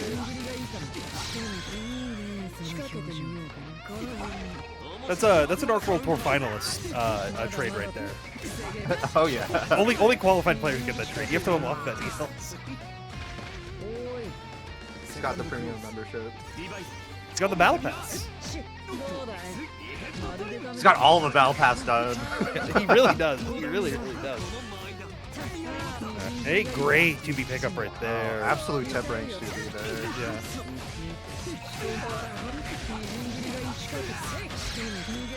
That's one of the like really interesting things on this, like from a character perspective matchup, is that Byac plays at the exact range that Gordo never wants to be in. Oh yeah. So it's always like, how do you get out of that situation? BB is so good at forcing you to walk exactly into that exact spot. But Star gonna feel a little more comfortable out of the corner. If you do a sim one more time, I'm gonna scream. Okay, 2C. This is a little bit more safe. Steer under CS. Keep those plus frames. Wow, counter poke by BB. Star clips. I think BB's dash block here. Yeah, it has to be. I'm running the dash up throw, website on top of you as well, so. Hey, how come BB actually does the low when it's not versus Omni? Oh no! Oh, yeah, Star wasn't ready. Yeah. Oh, 5C clipping right there, quickly even up these life totals. 5B mash? Good blocks, but we're not out just yet. But the forward JC Star keeping the dream alive. I can't believe Star just like bore a bunch of the interactions there. Oh, nice jump.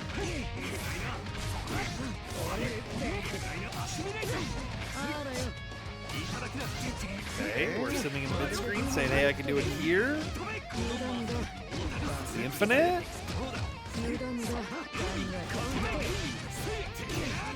Big trades. We're talking about 6XB trades, but what about 6XC trades?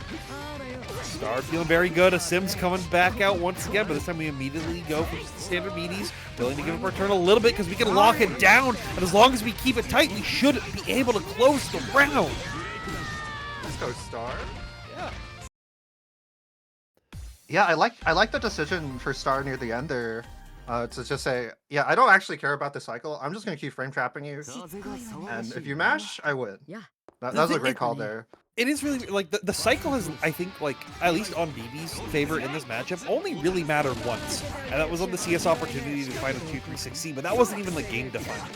So, being willing to give that up and just like taking actual game presence over that is like such good player recognition from Star right there to know how to beat BB specifically.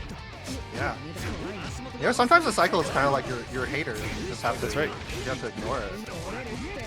What's the term that all those people use that don't like the grid cycle? It's like forced interaction, and like you just sometimes don't, Yeah. you like just don't have to interact with it if you don't want to. Yeah. Like how is the grid cycle real? Just look away from the bottom of the screen. Just keep pressing your buttons. Yeah, how's the grid cycle real? Just meeting them somehow. Oh! Oh, but we didn't get punish on it because we thought that it was still going to be active towards it, and it's red meat. Oh no! No way, BB just wins off. Oh, oh my! He says I don't want to spend the meter.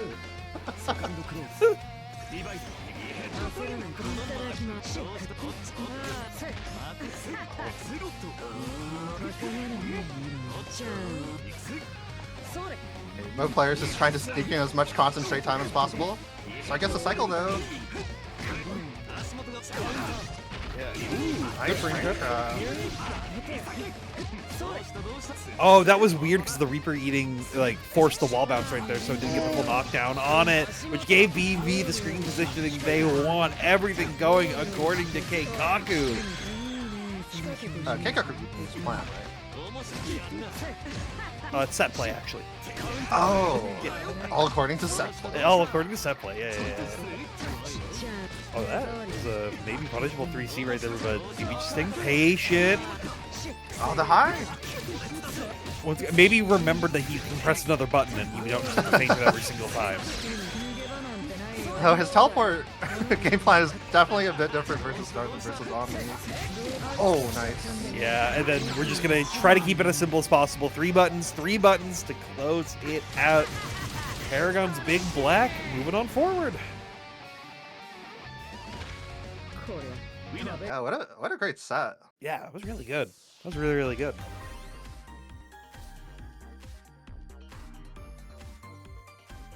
Excellent game. Just like our excellent, wonderful, super awesome Matcherino that has 37 codes you can claim. That's like 4, 8, 12, 16. That's like $8. It's like $9. $9.25. Yeah. That's like, hey, for the Canadians in here, that's like $11. That's real money right there.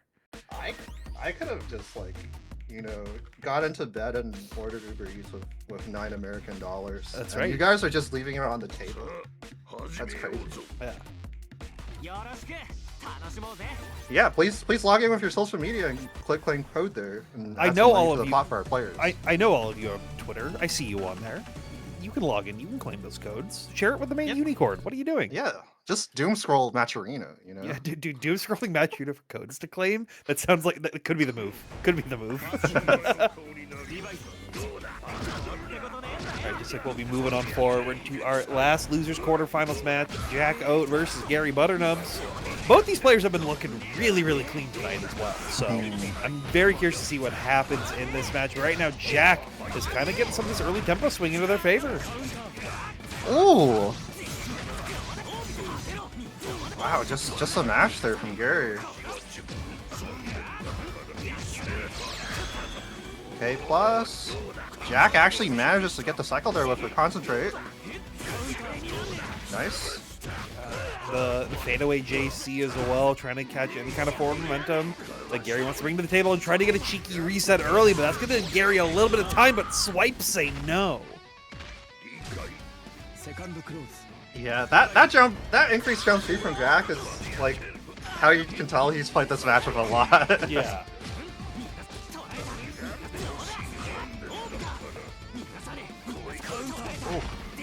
Throws? Well sent throw. Oh.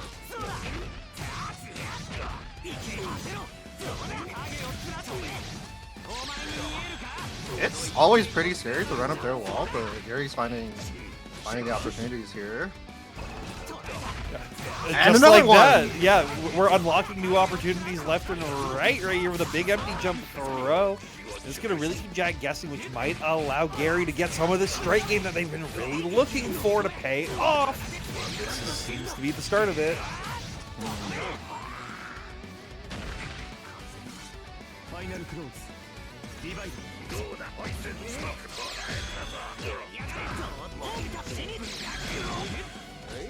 Pizza able to find another big throw. This like, I feel like Gary's getting more normal throws off the wall scene than I've seen in like most matches. Yeah, I tried throwing Jack like this. It did not end up well for me. And you got tossed instead. Yes. Yeah, I had to run away to my zoner character against this guy. Okay, we use the CS here. Yo. Go. Gary, listening to the stream chat was like, all right, I can unlock zoner hide. I have all those tools, and now able to keep the quarter down a little more. Oh yeah. I mean, Dash B is like -2, but versus Waltzing, it's really more like +1, right? Unless he commits to 360. Also, in Undernight, like being -2 is basically being 0. Yeah, because especially if you have a DP and a backdash. Yeah. You have a DP I wonder and which a character has those. I don't know. Maybe, I don't know. Check the tier list. Lene? Hey, Nanase, whoa. What are you doing here?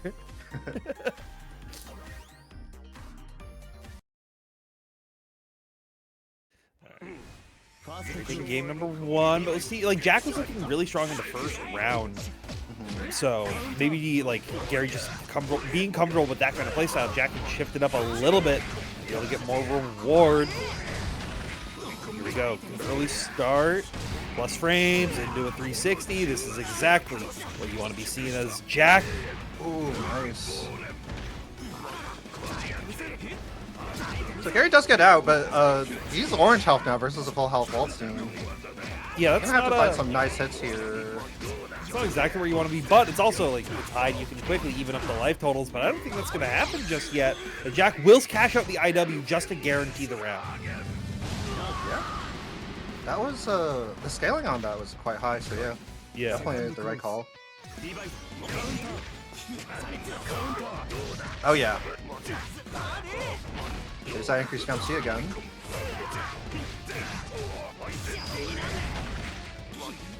Now once more, good dash up. Gary with starting to shield a little bit more aggressively now, which can always be a little scary versus Weld. Wow. It's a little tricky for High to zone Wall because of his projectile properties. Well, no, that and if you try to do the moves that like explicitly beat it, like if you try to go for like charge force function, they just like EX geyser through it and then blow you up entirely. And that whole game right there was faster than 1 round of the last set. Yeah.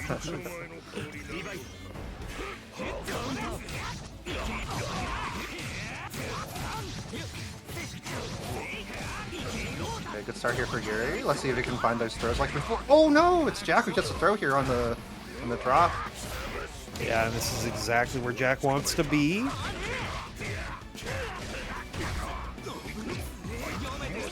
Good blocks on the overhead. Not getting opened up like some other people. But you're getting opened up this time! Oh, never mind. My fault, Gary. My fault. Like GaryButternubs in the future? Is that what you meant? Yeah, like GaryButternubs in the future, exactly. I was talking about myself personally, but... Okay. A little bit of greed here for Jack pays out. He could have CVO'd and killed, but gets to play this next round with 100 bar at the start too, which is great. Oh.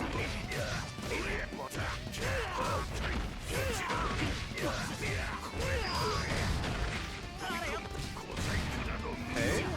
This commander is going to get Jack to cycle. Oh, great press right there on the jump. Giving Gary the screen positioning as well, but we've seen these tides quickly change back over into Jack's favor before. Jack, I think, going to be trying to do something a little bit more aggressive, so Gary recognizing that, he's going to go for a standard meaty.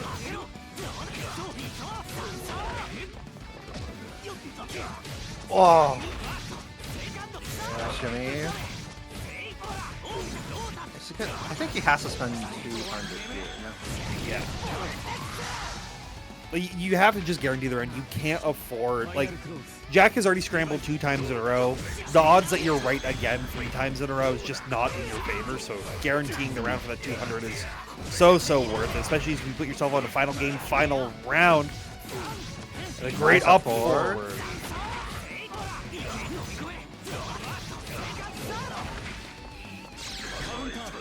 Nice.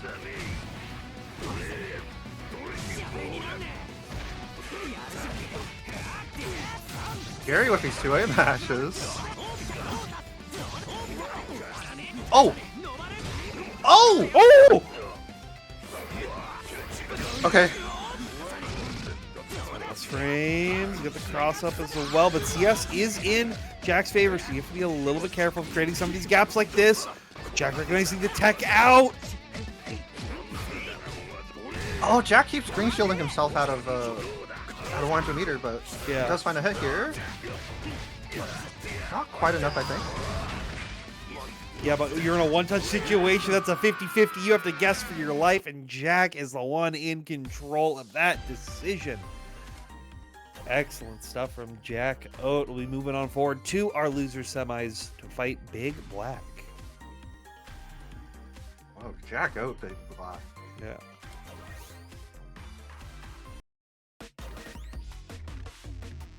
Very interested to see how that goes.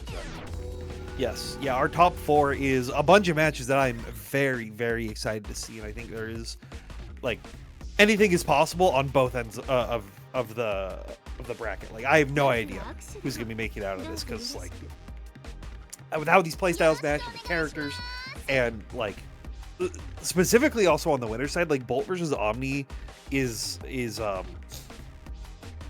like, it's two people who are really good at that, like, at strike throw, like we've been talking about.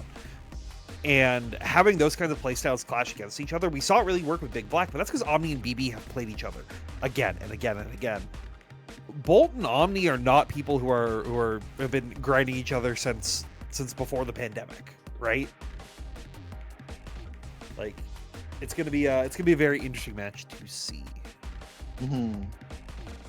Yeah, I think they were both at Climax 24, but I don't think they played each other. Yeah. Would that have been the only event that they were both at? Well, Bolt doesn't get to go to many events. I thought BB came to Canada, but anyways, both of them could be a Boston Blue Beat Burst, or at Boston Blue Beat Beach episode, which feeds from the Boston Blue Beat Burst Limit, the 10 weeks of ranking battles that are happening throughout this season for BlazBlue Centralfiction, Guilty Gear XX Accent Core Plus R, and UNI2. Brackets are all at 8 p.m. Eastern Standard Time. You can score points and earn your invitation to the finals. The winner of those finals gets travel, hotel room, and event registration fully covered. All thanks to the wonderful people here at Boston Blue Beat. Yeah, like we were saying, this all feeds into Beach episode, which is featuring Street Fighter, Tekken, all the Guilty Gears, BlazBlue, 2XKO, Grand Blue, Uni, Current Code, Sailor Moon, Mystery Games. We got Persona and Virtua Fighter in the side games. All of this and more happening on July 18th and 19th at the Westin in Waltham, Massachusetts. Start.gg/beach. Yeah, and if you have some money to spare, make sure you support Ryojin, who was in a very unfortunate house fire before Frosty Faustings. Yeah, the GoFundMe should be in the chat if you type exclamation mark Ryojin. And of course, Ledovic as well, who's been, I think, detained by ICE. Yeah, they've been unlawfully moving around between detention centers. All of the funds towards this are going towards the legal fees to help him, safely return home and all of that. So please make sure, if you do have some extra change in your pocket that you can spare during this time, support these GoFundMes. Not only would the people who are affected by them appreciate it, but all of us within the community would sincerely appreciate it. As well as you can check out the Boston Blue Beat monthlies. These are all the offline monthlies featured at Balance Patch. This one's happening on March 7th, featuring all the standard titles: UNI2, BBCF, Current Code, Sailor Moon S, all the Guilty Gears, and Grand Blue Fantasy Versus Rising. It's going to be happening on March 7th at Balance Patch. You can sign up now if you're within the Boston area, and I highly recommend that you do. One last reminder. Well, it's just a reminder right now. Please head over to Matcherino and log in with your social medias and click claim code. It adds 25 cents to our pot for free, and it's going to go to the players who are competing and putting on a show for you tonight. All these codes are free. It is quite literally free money that you can add to your pockets. So make sure to check that out if you can, just as we check out our winners finals. Boltstruck versus Boston Blue Beat and Waz's OmniDeag here in our first 3 out of 5 set of the night. Oh. Well, that was a great wait by Omni. Yeah. Yeah, I was curious who Bolt was gonna be playing in this matchup, right? Like, they definitely feel like I've seen them more on the Yuzuki, but I wouldn't want to be selecting Yuzuki into an Elton player, especially in OmniDeag. So yeah, I think I've talked to Bolt about this, and I think his opinion is all of his characters are equally disadvantaged versus Elton. yeah. I'm not sure if I'm misquoting him, but yeah, he's just going with familiarity here, I think. Yeah, I also think a character that can effectively play at ranges that Elton normally like succeeds at, right? Like, or not to say has a lot of tools to just deal with some of the shenanigans if you can get into that more up close range, right? As soon as they space you right outside of your 2C range, it gets a little bit more scary. But let's see if Bolt can even get to that point. Right now, Omni is looking pretty clean so far, staying with a perfect health bar all the way even into this round. Yeah, the perfect is carrying. He's trying to sneak it in. Pass round borders. Okay. Yeah, great staggers right here. Grid Dust coming out. See right now, Omni I think is taking some choices that are trying to keep that perfect, and potentially Boltstruck can maybe utilize some of those decisions. All right, they start getting some hits in right now. CS coming through an EX Fireball. Chipped out finally. It's not going to be double perfect this time, but Bolt not able to find a big hit until just now. Yeah, this is a great hit for Bolt. Omni is actually only at 3 bullets right now, so that might become relevant later. For now, it's just... Oh! Wait, that expired. He moved out of it. Yeah.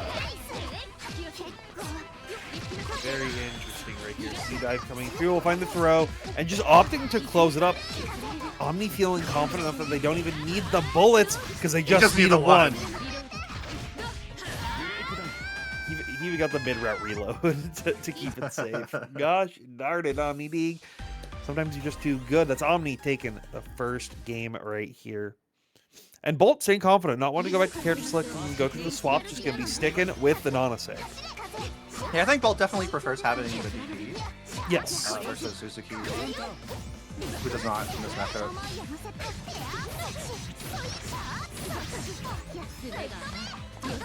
Oh! Okay. Yeah, I think the whiff made the timing a bit tricky for OmniDeag there.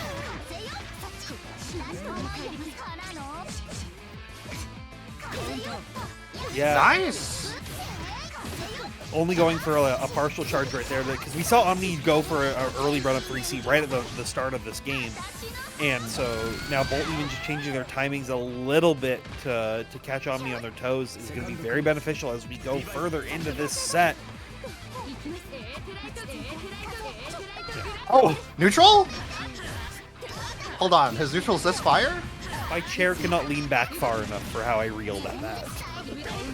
Wait, Omni has no bullets! Oh, got a hit. He's chilling. Dude, who needs bullets? Just reload in the middle of the combo, don't lose any damage, don't lose any positioning, it's fine! I'm sure he lost a little bit of damage, probably like 150 or something. 200 max. Ooh, nice smash.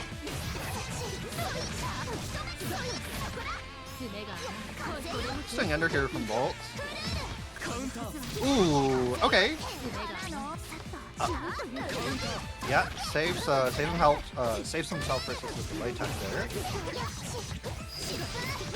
Ooh. 4K keep is close. Maybe that 150 damage would have mattered, but Boltstruck quickly tying it back up 1-1. Oh yeah, I just checked. Omni's in VC somewhere. I'm sure everyone's cheering at him.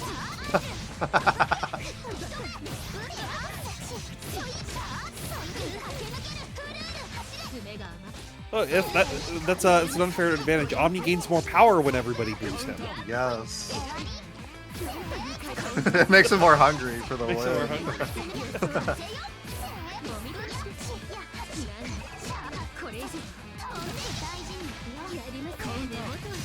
Alright. You can just get out of there. EDP CBO. I don't hate it.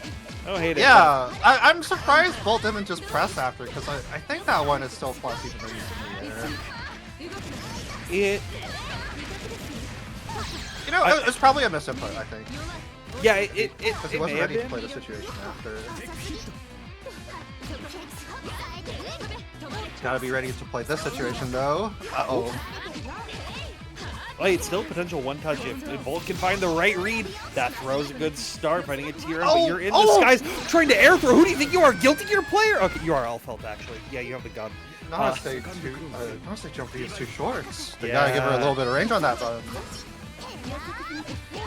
It blocks with the overhead, but it was deep enough that you can actually punish on it. So it's good on Boltstruck's end, so they're able to restagger out. Now has good corner control, but we've seen Omni get out of here before, and this time no projectile Oki. 5A.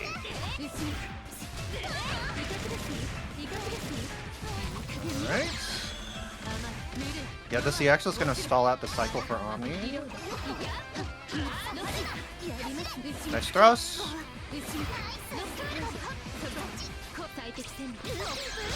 Yeah, honestly, really great thrust by Bolt there.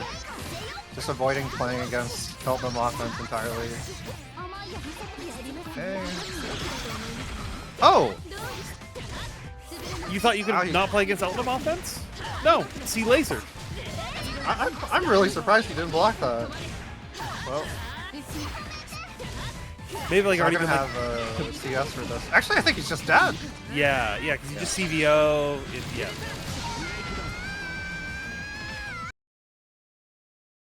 I think maybe been caught like trying to press an input or like immediately as the C gunshot came out. Yeah. Oh, yeah. Maybe he was trying to EX work power. Yeah. So, quite unfortunate for Boltstruck there, but fortunate if you're a fan of OmniDeag. Oh, Unfortunate drops right there. If you're a fan of Boltstruck, this is what you want to be seeing. yes. Oh, whoa. Bolt wasn't ready to pick that up, but in a pretty good position here.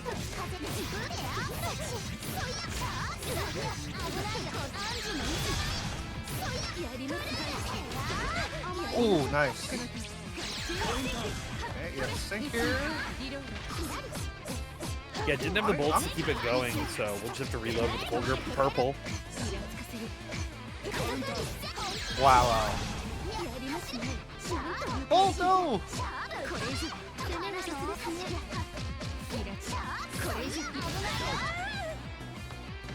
Right.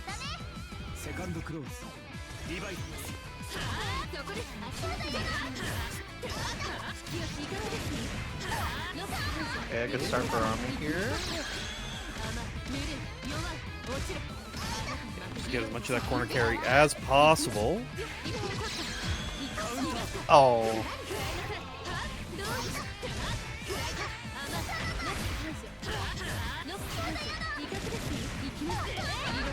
It's looking like a quick round for Omni here. Boltstruck does find a DP. Oh no! Yeah, but couldn't make anything happen after. And Omni taking that round, putting themselves 99 seconds away from moving on to Grand Finals winners side. EX Tornado gonna whiff completely, and this is the start that Omni wants to see.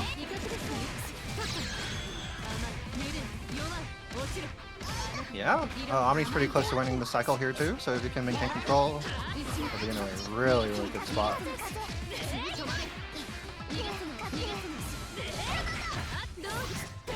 Oh, that was like 6 gunshots. Oh, I think that's it. Yeah, just using the IW to guarantee it, not trying to do anything too cheeky. OmniDeag taking it 3-1 over Boltstruck. Excellent stuff there from the Boston Blue Beat and WASD member themselves. Be sitting in grand finals, but Boltstruck not out just yet. They got a little bit of a gauntlet to go through first. Before we get to that point, we will be getting to our last 2 out of 3 match of the night. Paragon's BigBlack versus Jack Oat. Bjork versus Waldstein. I don't think we've seen this too much. I know Jack plays versus Corey quite a bit. But Corey and BigBlack and Corey are like polar opposites in how they They run Yes. offense and defense. Yes, 100%. This is Corey is currently trying to reinvent BigBlack from base principles, but because of that, a lot has changed. There is a lot very different in their gameplay. I feel like Corey is willing to take more like, I don't know, I would say like anime player risks. Like BigBlack is just like, I'm going to down back and we're gonna play flips. Corey, yeah. BigBlack just stares at you. And he's like, what if I? Are you What considering? What if I press you? What are you gonna do? Yeah. So, love to see if BigBlack's stare down can beat Jack's stare down right here, as both players just trying to play some honest footsies. Jack, though, in at least an advantage situation of like his buttons do reach farther than BigBlack's. So being able to even just use like 2B and stay outside of the 2B range of BB and try to get like footsies of your own can be very advantageous, as well as a character that doesn't have the best defensive options versus somebody who's just going to be looping like command grab setups on you. Yeah, I think Byakuya has to play quite patiently in this matchup and try to keep walled out as much as possible. It's a bit harder for Byak to defend versus wall. Oh. Nice 720 right there after the 6C, and a big grid break as well. Oh man, BB, you are getting reset again and again. Uh-oh. Catching the match there. That's a really quick game one for Jacko. But we saw this exact same situation happen before with Star, where it's just like, we're going to loop grabs, and then that's when BB starts to feel confident to actually be pressing out of it. But that didn't result in a game win for Star. That resulted in a game win for Jack. So let's see if BB can find those adaptations, or if they can find the ability to be a little bit more aggressive right here. But right now, Jack is looking clean.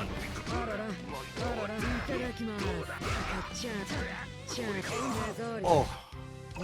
Nice throw by BB here. He's gonna put Jack out on defense. It's just another throw. Nice catch on the low shield. Yeah, well, like we were saying with, like, you know, how Byak doesn't have the best defensive tools to get out of Waldstein pressure. Waldstein doesn't have the best defensive tools to get out of Byak pressure.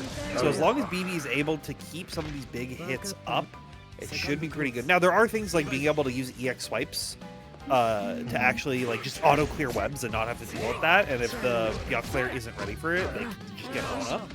But I don't think BB's one is going to have to worry about that too much. But they will find a big hit right here, and they just want to make sure that they can secure this corner.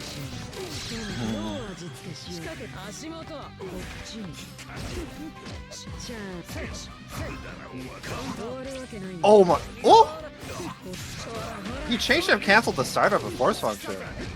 It didn't even come out. Yeah. I think it was because of the web. Okay. There's the web with the stagger, and then immediately back into the dash throws, body splash, EX clap. I'm plus. You just have to hold all of this. Maybe you have to challenge at one of these points, but it's going to be very scary. Nice shield, but doesn't get BP a punish here. Jack using one bar here to keep his turn. He's got him out of the corner, and as soon as he tries to challenge, he gets hit for it. Jack one touch away from being able to secure this round. This is a good start for BB, but just too far to get any big hits. And there's not a lot of time left, and that's a lot of health left on a Waldstein. But here we go. Oh no!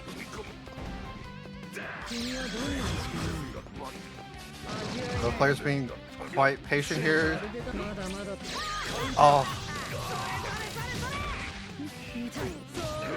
Oh my It's goodness. gonna be run up to B. Yeah, Jack just thinking one step too many ahead, but BB keeping it very simple. Just the run up 2B gets the meaty to catch Jack right at the very end and able to keep themselves in this, tying the game up 1-1.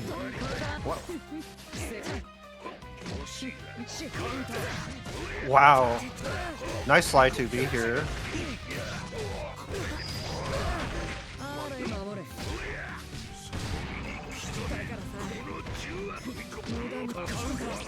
Uh-oh. Jack's 236B hit rate tonight has to be like probably the highest he's ever had. It's like a solid B plus like hit percentage right now.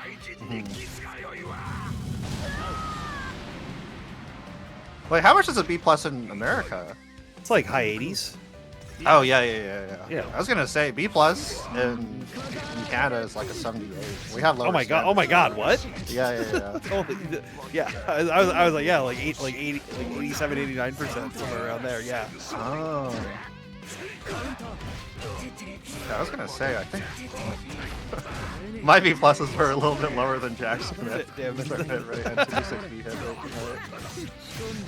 Hey, but the Canadian education system's putting in work right here. Jack able to have a lot of dominance over this, but BB finally finding more opportunities. Keep the game plan going into their favor. We'll see C-Webs, but will we get 3? No, we're just staying with 2. Ooh.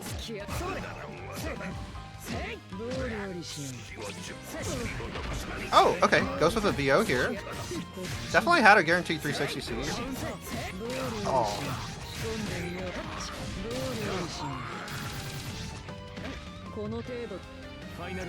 Paragon's BigBlack keeping it alive right here, tying 1-1. It is anyone's game, though. BB does have 200 meter on deck, though, which can give him a little bit of an advantage, but that's only if they get to spend it. Nice fuzzy match here by BB. Doesn't get a full combo. Whoa, that was a scary command throw whiff. Yeah, but BB wasn't ready to punish it, so we'll instead have to punish this one.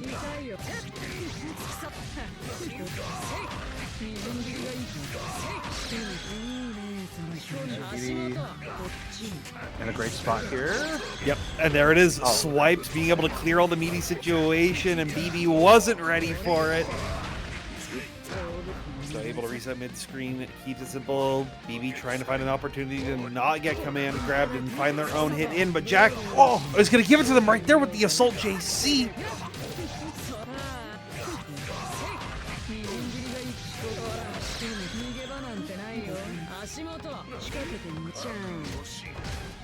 Whoa! Oh. That was a great jump forward, but BB won't touch it out here. Yeah.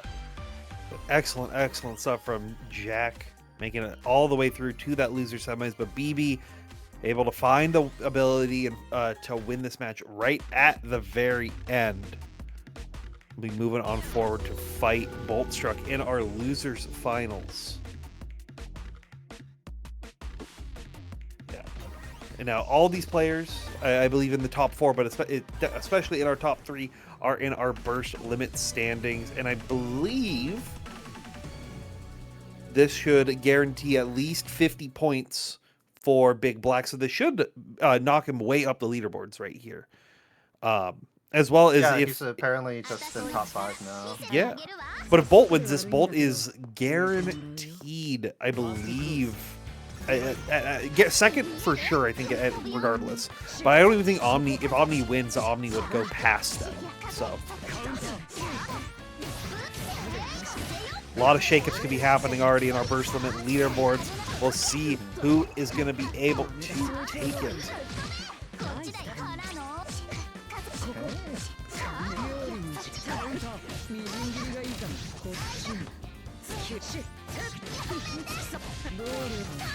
Ooh.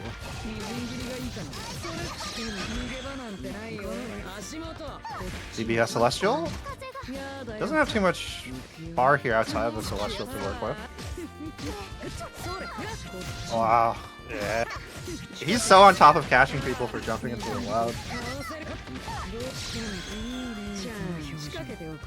I feel like there was a period in ST when no one wanted to jump the web. I think I remember why now. Well, it's like nobody wanted to jump the web, and then everyone wanted to jump the web, and now we're back to nobody wants to jump the web. It's some of those like little metagame differences that are just come through, and it's really like dependent on the Byac player and like who is like the top Byac dog at the time and their ability to punish you for jumping in with the web. Oh yeah. Yeah, definitely BB is making a good case for don't jump the web right now. Yeah. I think Bolt could have chose with CBO there. Yes, yeah, that helped. I think just 3 buttons even closes it out, regardless of scaling.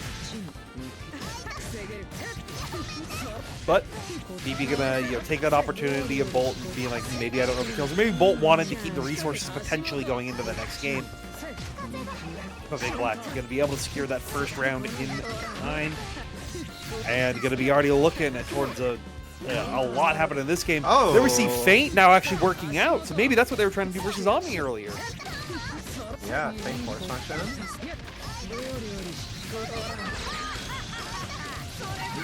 Alright, BB gets a perfect.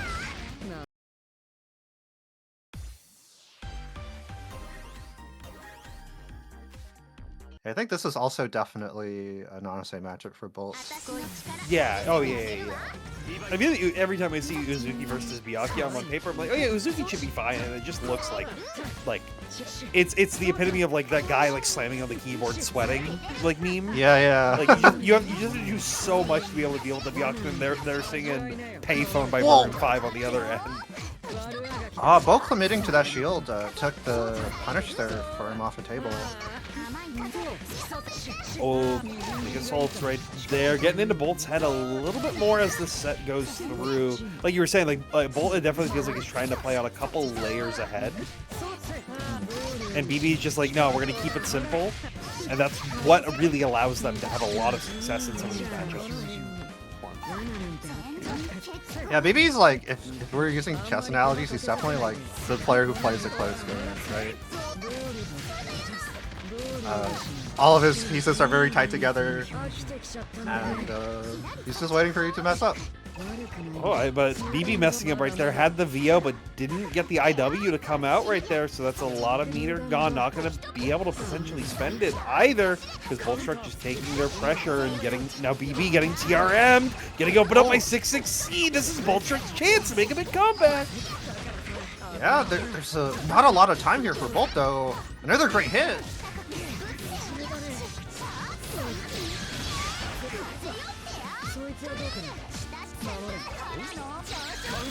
Nice. That kills. Wow. Yeah, mashed hard enough with the CDP to get the kill right there. So. Wait, they removed it though. Oh, I forgot. He was still probably mashing it. He was still mashing it. I still do it every time I play Odyssey because I forgot they removed it. Yeah, Merkava too. Like it's fun to mash. Yeah. Oh. But Bolt now, like, this is a huge, like, mental momentum swing right here, right? Bolt being like, oh, I just came back from a match, an entire round I was supposed to lose. Like, this could be huge for them, but BB has the full confidence right here to just go for a steer ender. I think right here they messed up their setup and getting the damage where they can. But Boltstruck, once again, being like, cool, this means I'm not in the web okie, this is my time to shine, hold the disc.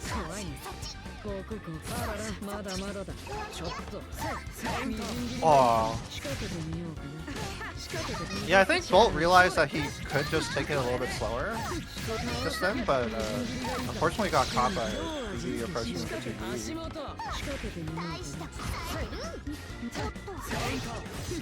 Wow.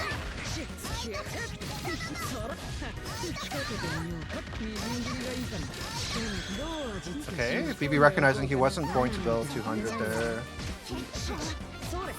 The web set guard thrusts out, but Boltstruck is at 1 health and a dream. Wow. Catches the hit on BB, but nobody was ready for that. It was scary. Sword dive CS. This is just enough for Boltstruck to tie it up. And in true Bolt fashion, he won both of those rounds with like a pixel of health left, living life on the edge as always.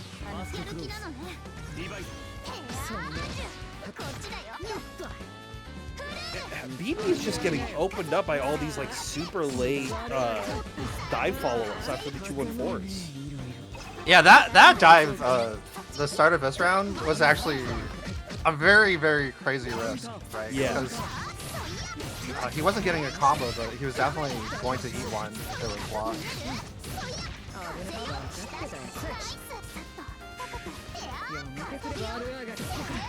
Ooh, he's flying.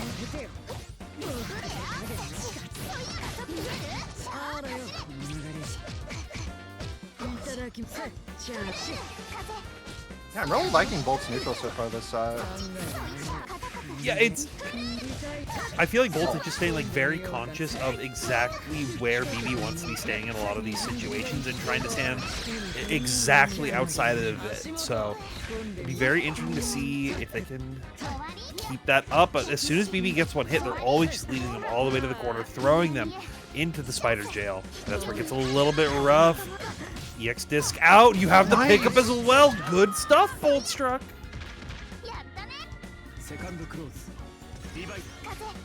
Wow, that was a really cool pickup. Yeah. Just stuck his hand out, let the wind through the rest. Look, sometimes you just have to believe in your ninja way. Use power of the Rasengan to close it out. Boltstruck is currently living their Nindo. Date.io. Alright, dive CS, BB not getting open up by it this time. Oh! Uh-oh.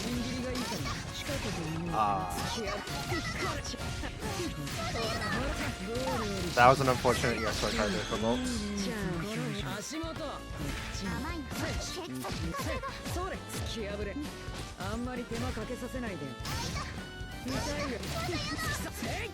Gonna get web routing as well. How much meter do you think BB wants to spend? I think you just spend all, like I think you just have to spend all of it because you have the celestial bonus, so you're gonna gain a ton back. Like you gain, like I didn't even look. I saw like the amount. I'm like, okay, so I'll gain like 120 back, and then like 192. Whoa. Yeah, he just got like basically a free double EX into. It was buy one get one free on IW. Whoa. That was a tricky jump up versus three. Yeah. This is what I really like from Bolt, though. When Bolt is willing to start doing things that are off the like standard axis, that's really where they start messing BB up. So I think they need to try to find, because you have to find balance of like doing things that are on BB's game plan, but then occasionally throwing out these Hail Marys to really make it work. Because you can't just let BB have 200 meter and gain Celestial every single time, because you will die for it. But just like that, being able to be like, okay, you're gonna hop back against the Fireball and ready the JA air-to-air you, gaining a ton of reward off of it. Wow, and the low catches BB here. Bolt will take the lead in the first of three. Fantastic stuff from Boltstruck, just like we were saying, right? Like as like Bolt was staying like very like standard Odyssey style pressure, but then throwing in these little things right at the very end, right when it mattered the most. So love to see BB. Yeah, he's also quite like he's very mosquito-like in his neutral right now. Oh, uh-oh. Does get caught there. The shield.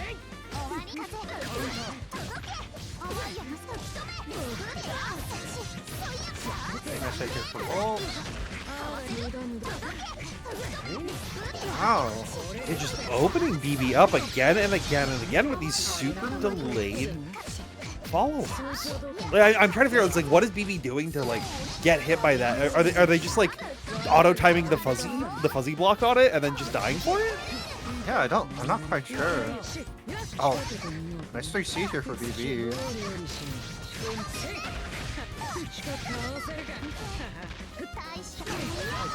Oh, yeah.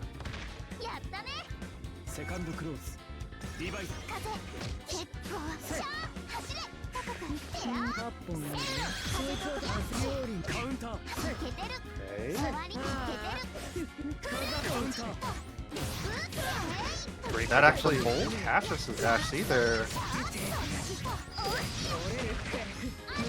Yeah, Bolt, like, it feels like they're in flow state right now, right? It feels like everything they're doing is working exactly how they plan it to.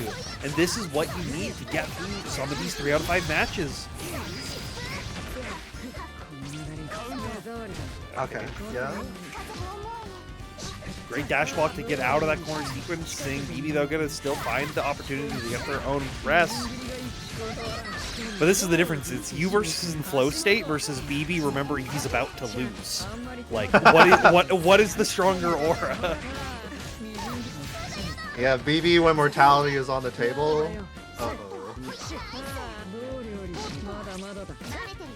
Yes, good blocks on it. Whiffs throw right here, so Bolt able to take their turn back. Delayed dive, not gonna get hit this time, but if you see where BB's blocking everything out, utilizing that patience to try to build up Celestial, knowing that you can take at least 2 throws right here, but still techs out of that one. Oh, and Bolt! He's gonna take it! Excellent stuff from Boltstruck right there, saving the EX sword dive right there until the very end. An option that I've not seen a non-state player bring out in a long time. Just normally, it's a pretty like call and response option to something happening on screen, but just utilizing it as a raw call out against what Paragon's BigBlack was doing. Excellent stuff for Boltstruck. Going to be moving on forward to get their run back versus OmniDeag in Grand Finals. Yeah, Bolt is on a roll right now. He's just played neutrals super well there and found a lot of great hits. Yeah. So, yeah, we'll see if he can make an adjustment and run it back versus Omni. Absolutely. We'll have to see if we can get to that in our grands. But before we do that, we have to talk about Boston Blue Beat Burst Limit. And this is some very exciting happening right here, right? So this is our ranking series that happens over the course of 10 weeks for all the games the Boston Blue Beat is known for running that you all love. BlazBlue Centralfiction, XX Core R, and UNI2, all happening at 8 p.m. EST. That's 5 p.m. Pacific on twitch.tv/Boston Blue Beat. But we have a point system that is awarded for our invitational, where the winner of each of those invitational finals gets a full expenses, that's travel, hotel, and event registration fully covered to Boston Blue Beat each episode. And with Boltstruck winning this, I'm pretty sure numbers-wise it guarantees them first place in this at right around the halfway point of the season. So that's definitely a great spot to be in if you are on Team Boltstruck right here. But also, you want to be at Boston Blue Beat Beach episode. That's star.gg/beach, July 18th through the 19th at the Westin Waltham in Massachusetts. They got all the games you want. They got Streets, they got Tekkens, they got Gears, they got BlazBlue, 2XKO, Grand Blue, UNI2, Multi-Blood Actress again, Current Code, Sailor Moon S, Mystery Game Tournament. They got side games. They got everything and you want and more happening at the Westin Waltham. Sign up now, start.gg/beach. Yeah, and Boston Blue Beat is also hosting monthlies at Balance Patch. So for March 26th, it'll be on the 7th, and we got a lot of games here as well. We have Undernight, BBCF, Current Code, Sailor Moon S, several Guilty Gears, and Rising as well. Not just several, all the Guilty Gears. There's no other Is that gears. every Guilty Gear? We don't count Iska. Oh, okay. I was gonna. We don't count Iska. We don't count Guilty Gear 2. But you can play all the rest of them there at Balance Patch.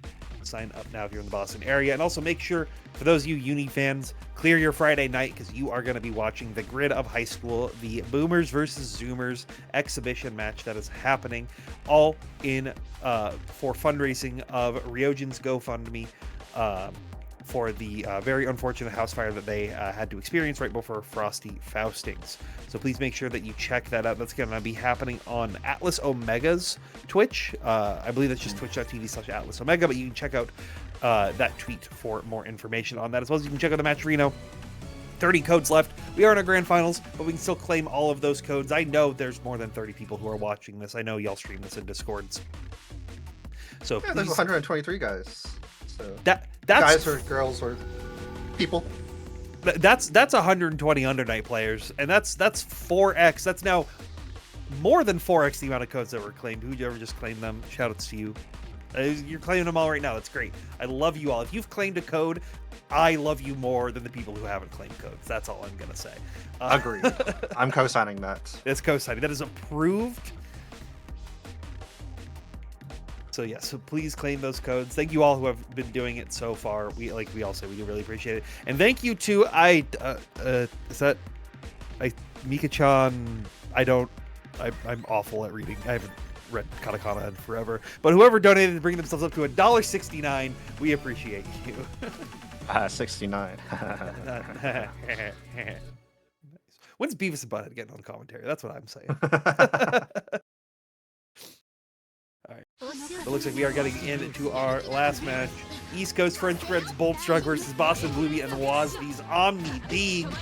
Omni on the winner's side, it's only has to win 3 games. Bolt has to go through 6 to get to this point, but we've seen bigger comebacks before. We might be seeing one today, right now. Grid bonus going to go towards Boltstruck, not in Celestial, though, because Omni is able to gain just enough ground right at the very end. But this is the kind of damage that Omni wants to see. Ooh, wake up delay match with a threat of CSDP. Very nice by Bolt here. Gonna set a 2-2B. A bit out of range here. Yeah, but it's the threat of the range, right? Because a lot of people aren't gonna be like, we're able to see that it's right outside of the range because we're not actively like in that environment. But Omni's like, that's too close. I'm not even gonna mess. Yeah, definitely not one you can mash into. No. Okay. Ooh, great sword card here by Bolt.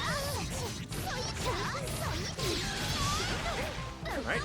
Oh, I think he missed his 2-2B. Yeah. No way for Unasa to get out of that safely. Hey, great DP.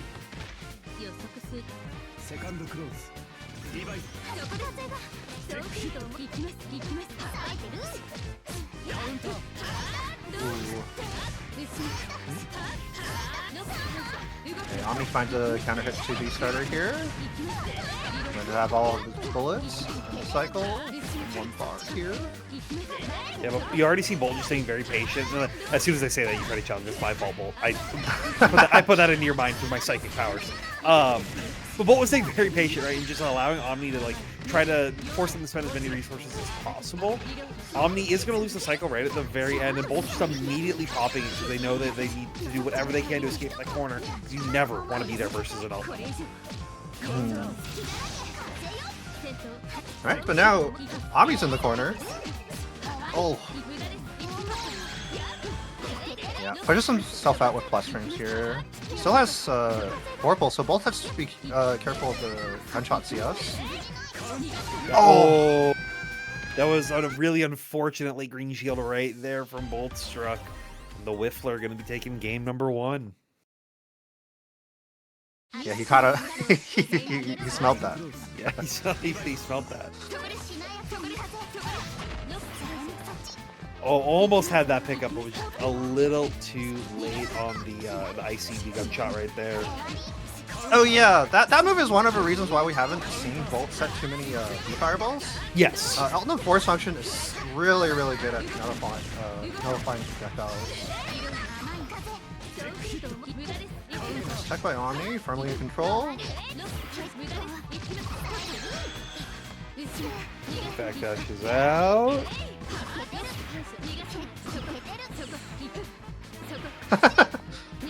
You're out of range! Oh my goodness.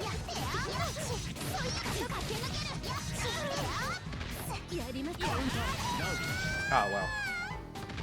Just delay tech DP to get out of anything and force Bolt to be a lot more scared of your wake up options. Good recognition from OmniDeag right there. Not going to get gold thrown as well. I think that was missing for async. Yeah, I think it has. Good on Bolt to be ready to punish that.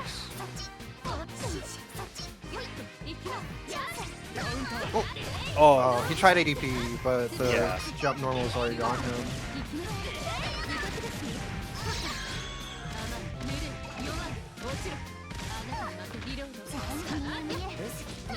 Set. Now we're just playing strike throw once again. I think it's the big thing with Bolt, right? We were talking how they just need to kind of throw some of the scarier options out to deal with BigBlack earlier. You have to do the opposite versus Omni. You need to just play the most like safe, straightforward game plan possible while on offense. But on defense, that's when you have to start being like, okay, I can't play into your game because that's when it gets a little bit more scary. That traded, oh my goodness. Ouch. Yeah, Alden really is just one of those characters where once she has you in her pressure, you have to take risks to get out. And Omni is so good at leveraging that too. Like he really knows what a standard player is looking at all times. Exactly. On his pressure. See if Bolt can find the ways to not allow Omni to get into that situation, to allow that game plan to be in its fullest effect. And we saw at the beginning of a couple of these throws, but Omni getting a good bar out afterwards. Ooh, nice smash by Bolt.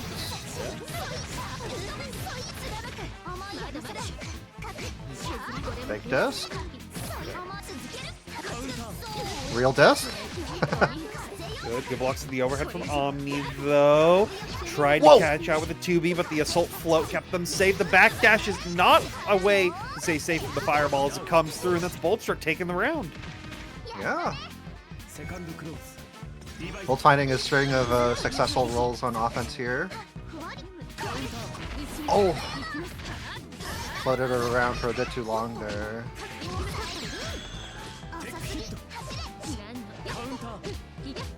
He just mashes out the dash B.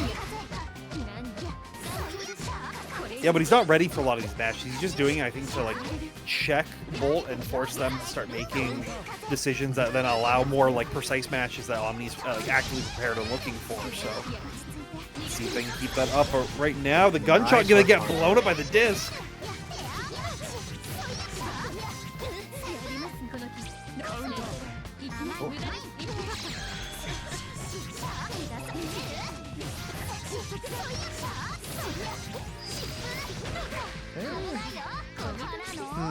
Bolt keeps missing these 2-2-Ds. Like, he's still in a great spot. He whip punishes alt and force function. A feat never done before, but unfortunately he wasn't ready for the combo here. So Mark that in the history books. February 25, 2026. We discovered counterplay. We've discovered. List of human achievements. Number 1. Lance Armstrong walking on the moon. Number 2, Boltstruck with punishing Eldom force function.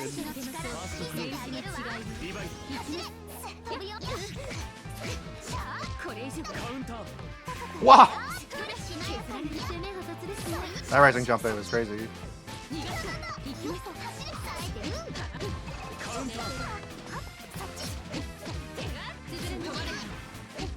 Blocks on the 6B.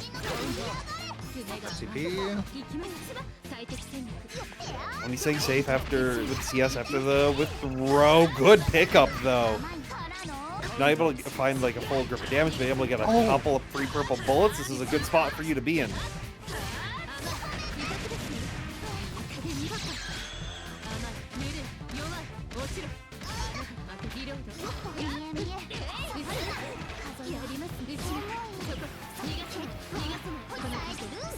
Ooh, he's hearing the car gunshots.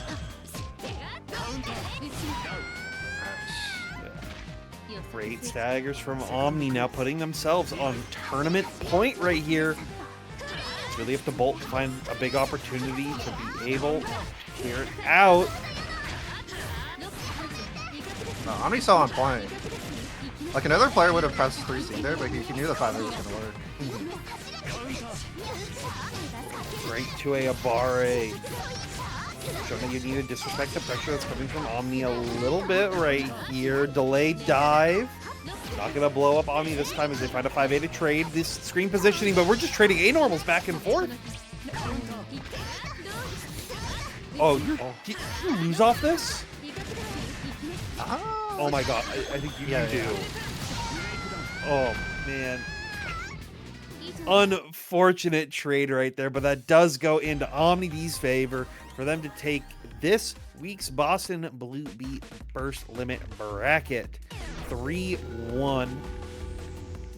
That's why Boston Blue B pays him the big bucks. That's Boston Blue B and WASD sponsoring out the winner of tonight's tournament. Excellent stuff to OmniDeag. Big shout outs to Boltstruck, I want to say as well. Like, I feel like they played like amazingly through this entire bracket. Like, I'm a Boltstruck fan already, like, but this was like another tally on the Boltstruck fan checklist of like, wow, good, awesome tournament run.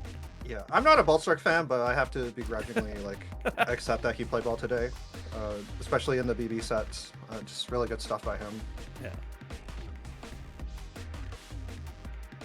Excellent stuff. Great stuff to all of our competitors through our top 8 as well. Always wonderful catching some under night action. Whew. All right, yeah. So one last reminder, please go to the Matcherino and claim the codes that haven't been claimed yet. If you've already claimed the code, perhaps consider pestering a friend to do so. please sign up if you can. Also, please make sure to check out the Grid of High School happening this Friday, the Boomers versus Zoomers exhibition featuring some of your favorite players. And it's all going to be happening over on twitch.tv. I believe just /AtlasOmega. But check out FoxOff42's tweet. They'll have more information on all of this. Yeah, that team battle is going to be a lot of fun, I think. I'm in it. Well, lots of names you'll recognize will be in there, and some interesting up-and-coming players on the Zoomers team as well. They're quite good, so make sure you tune in and check that out. Yeah. So yeah, thank you all for coming through to Boston Blue Beat. As usual, please check out that event that we were just talking about. And we are going to be sending y'all over to the, there's an exit bracket happening right now over on MyDub's Twitch. So please make sure to say hello for us over there. Thank you all for coming through to Boston Blue Beat. Yep. Thanks for watching, guys. See you.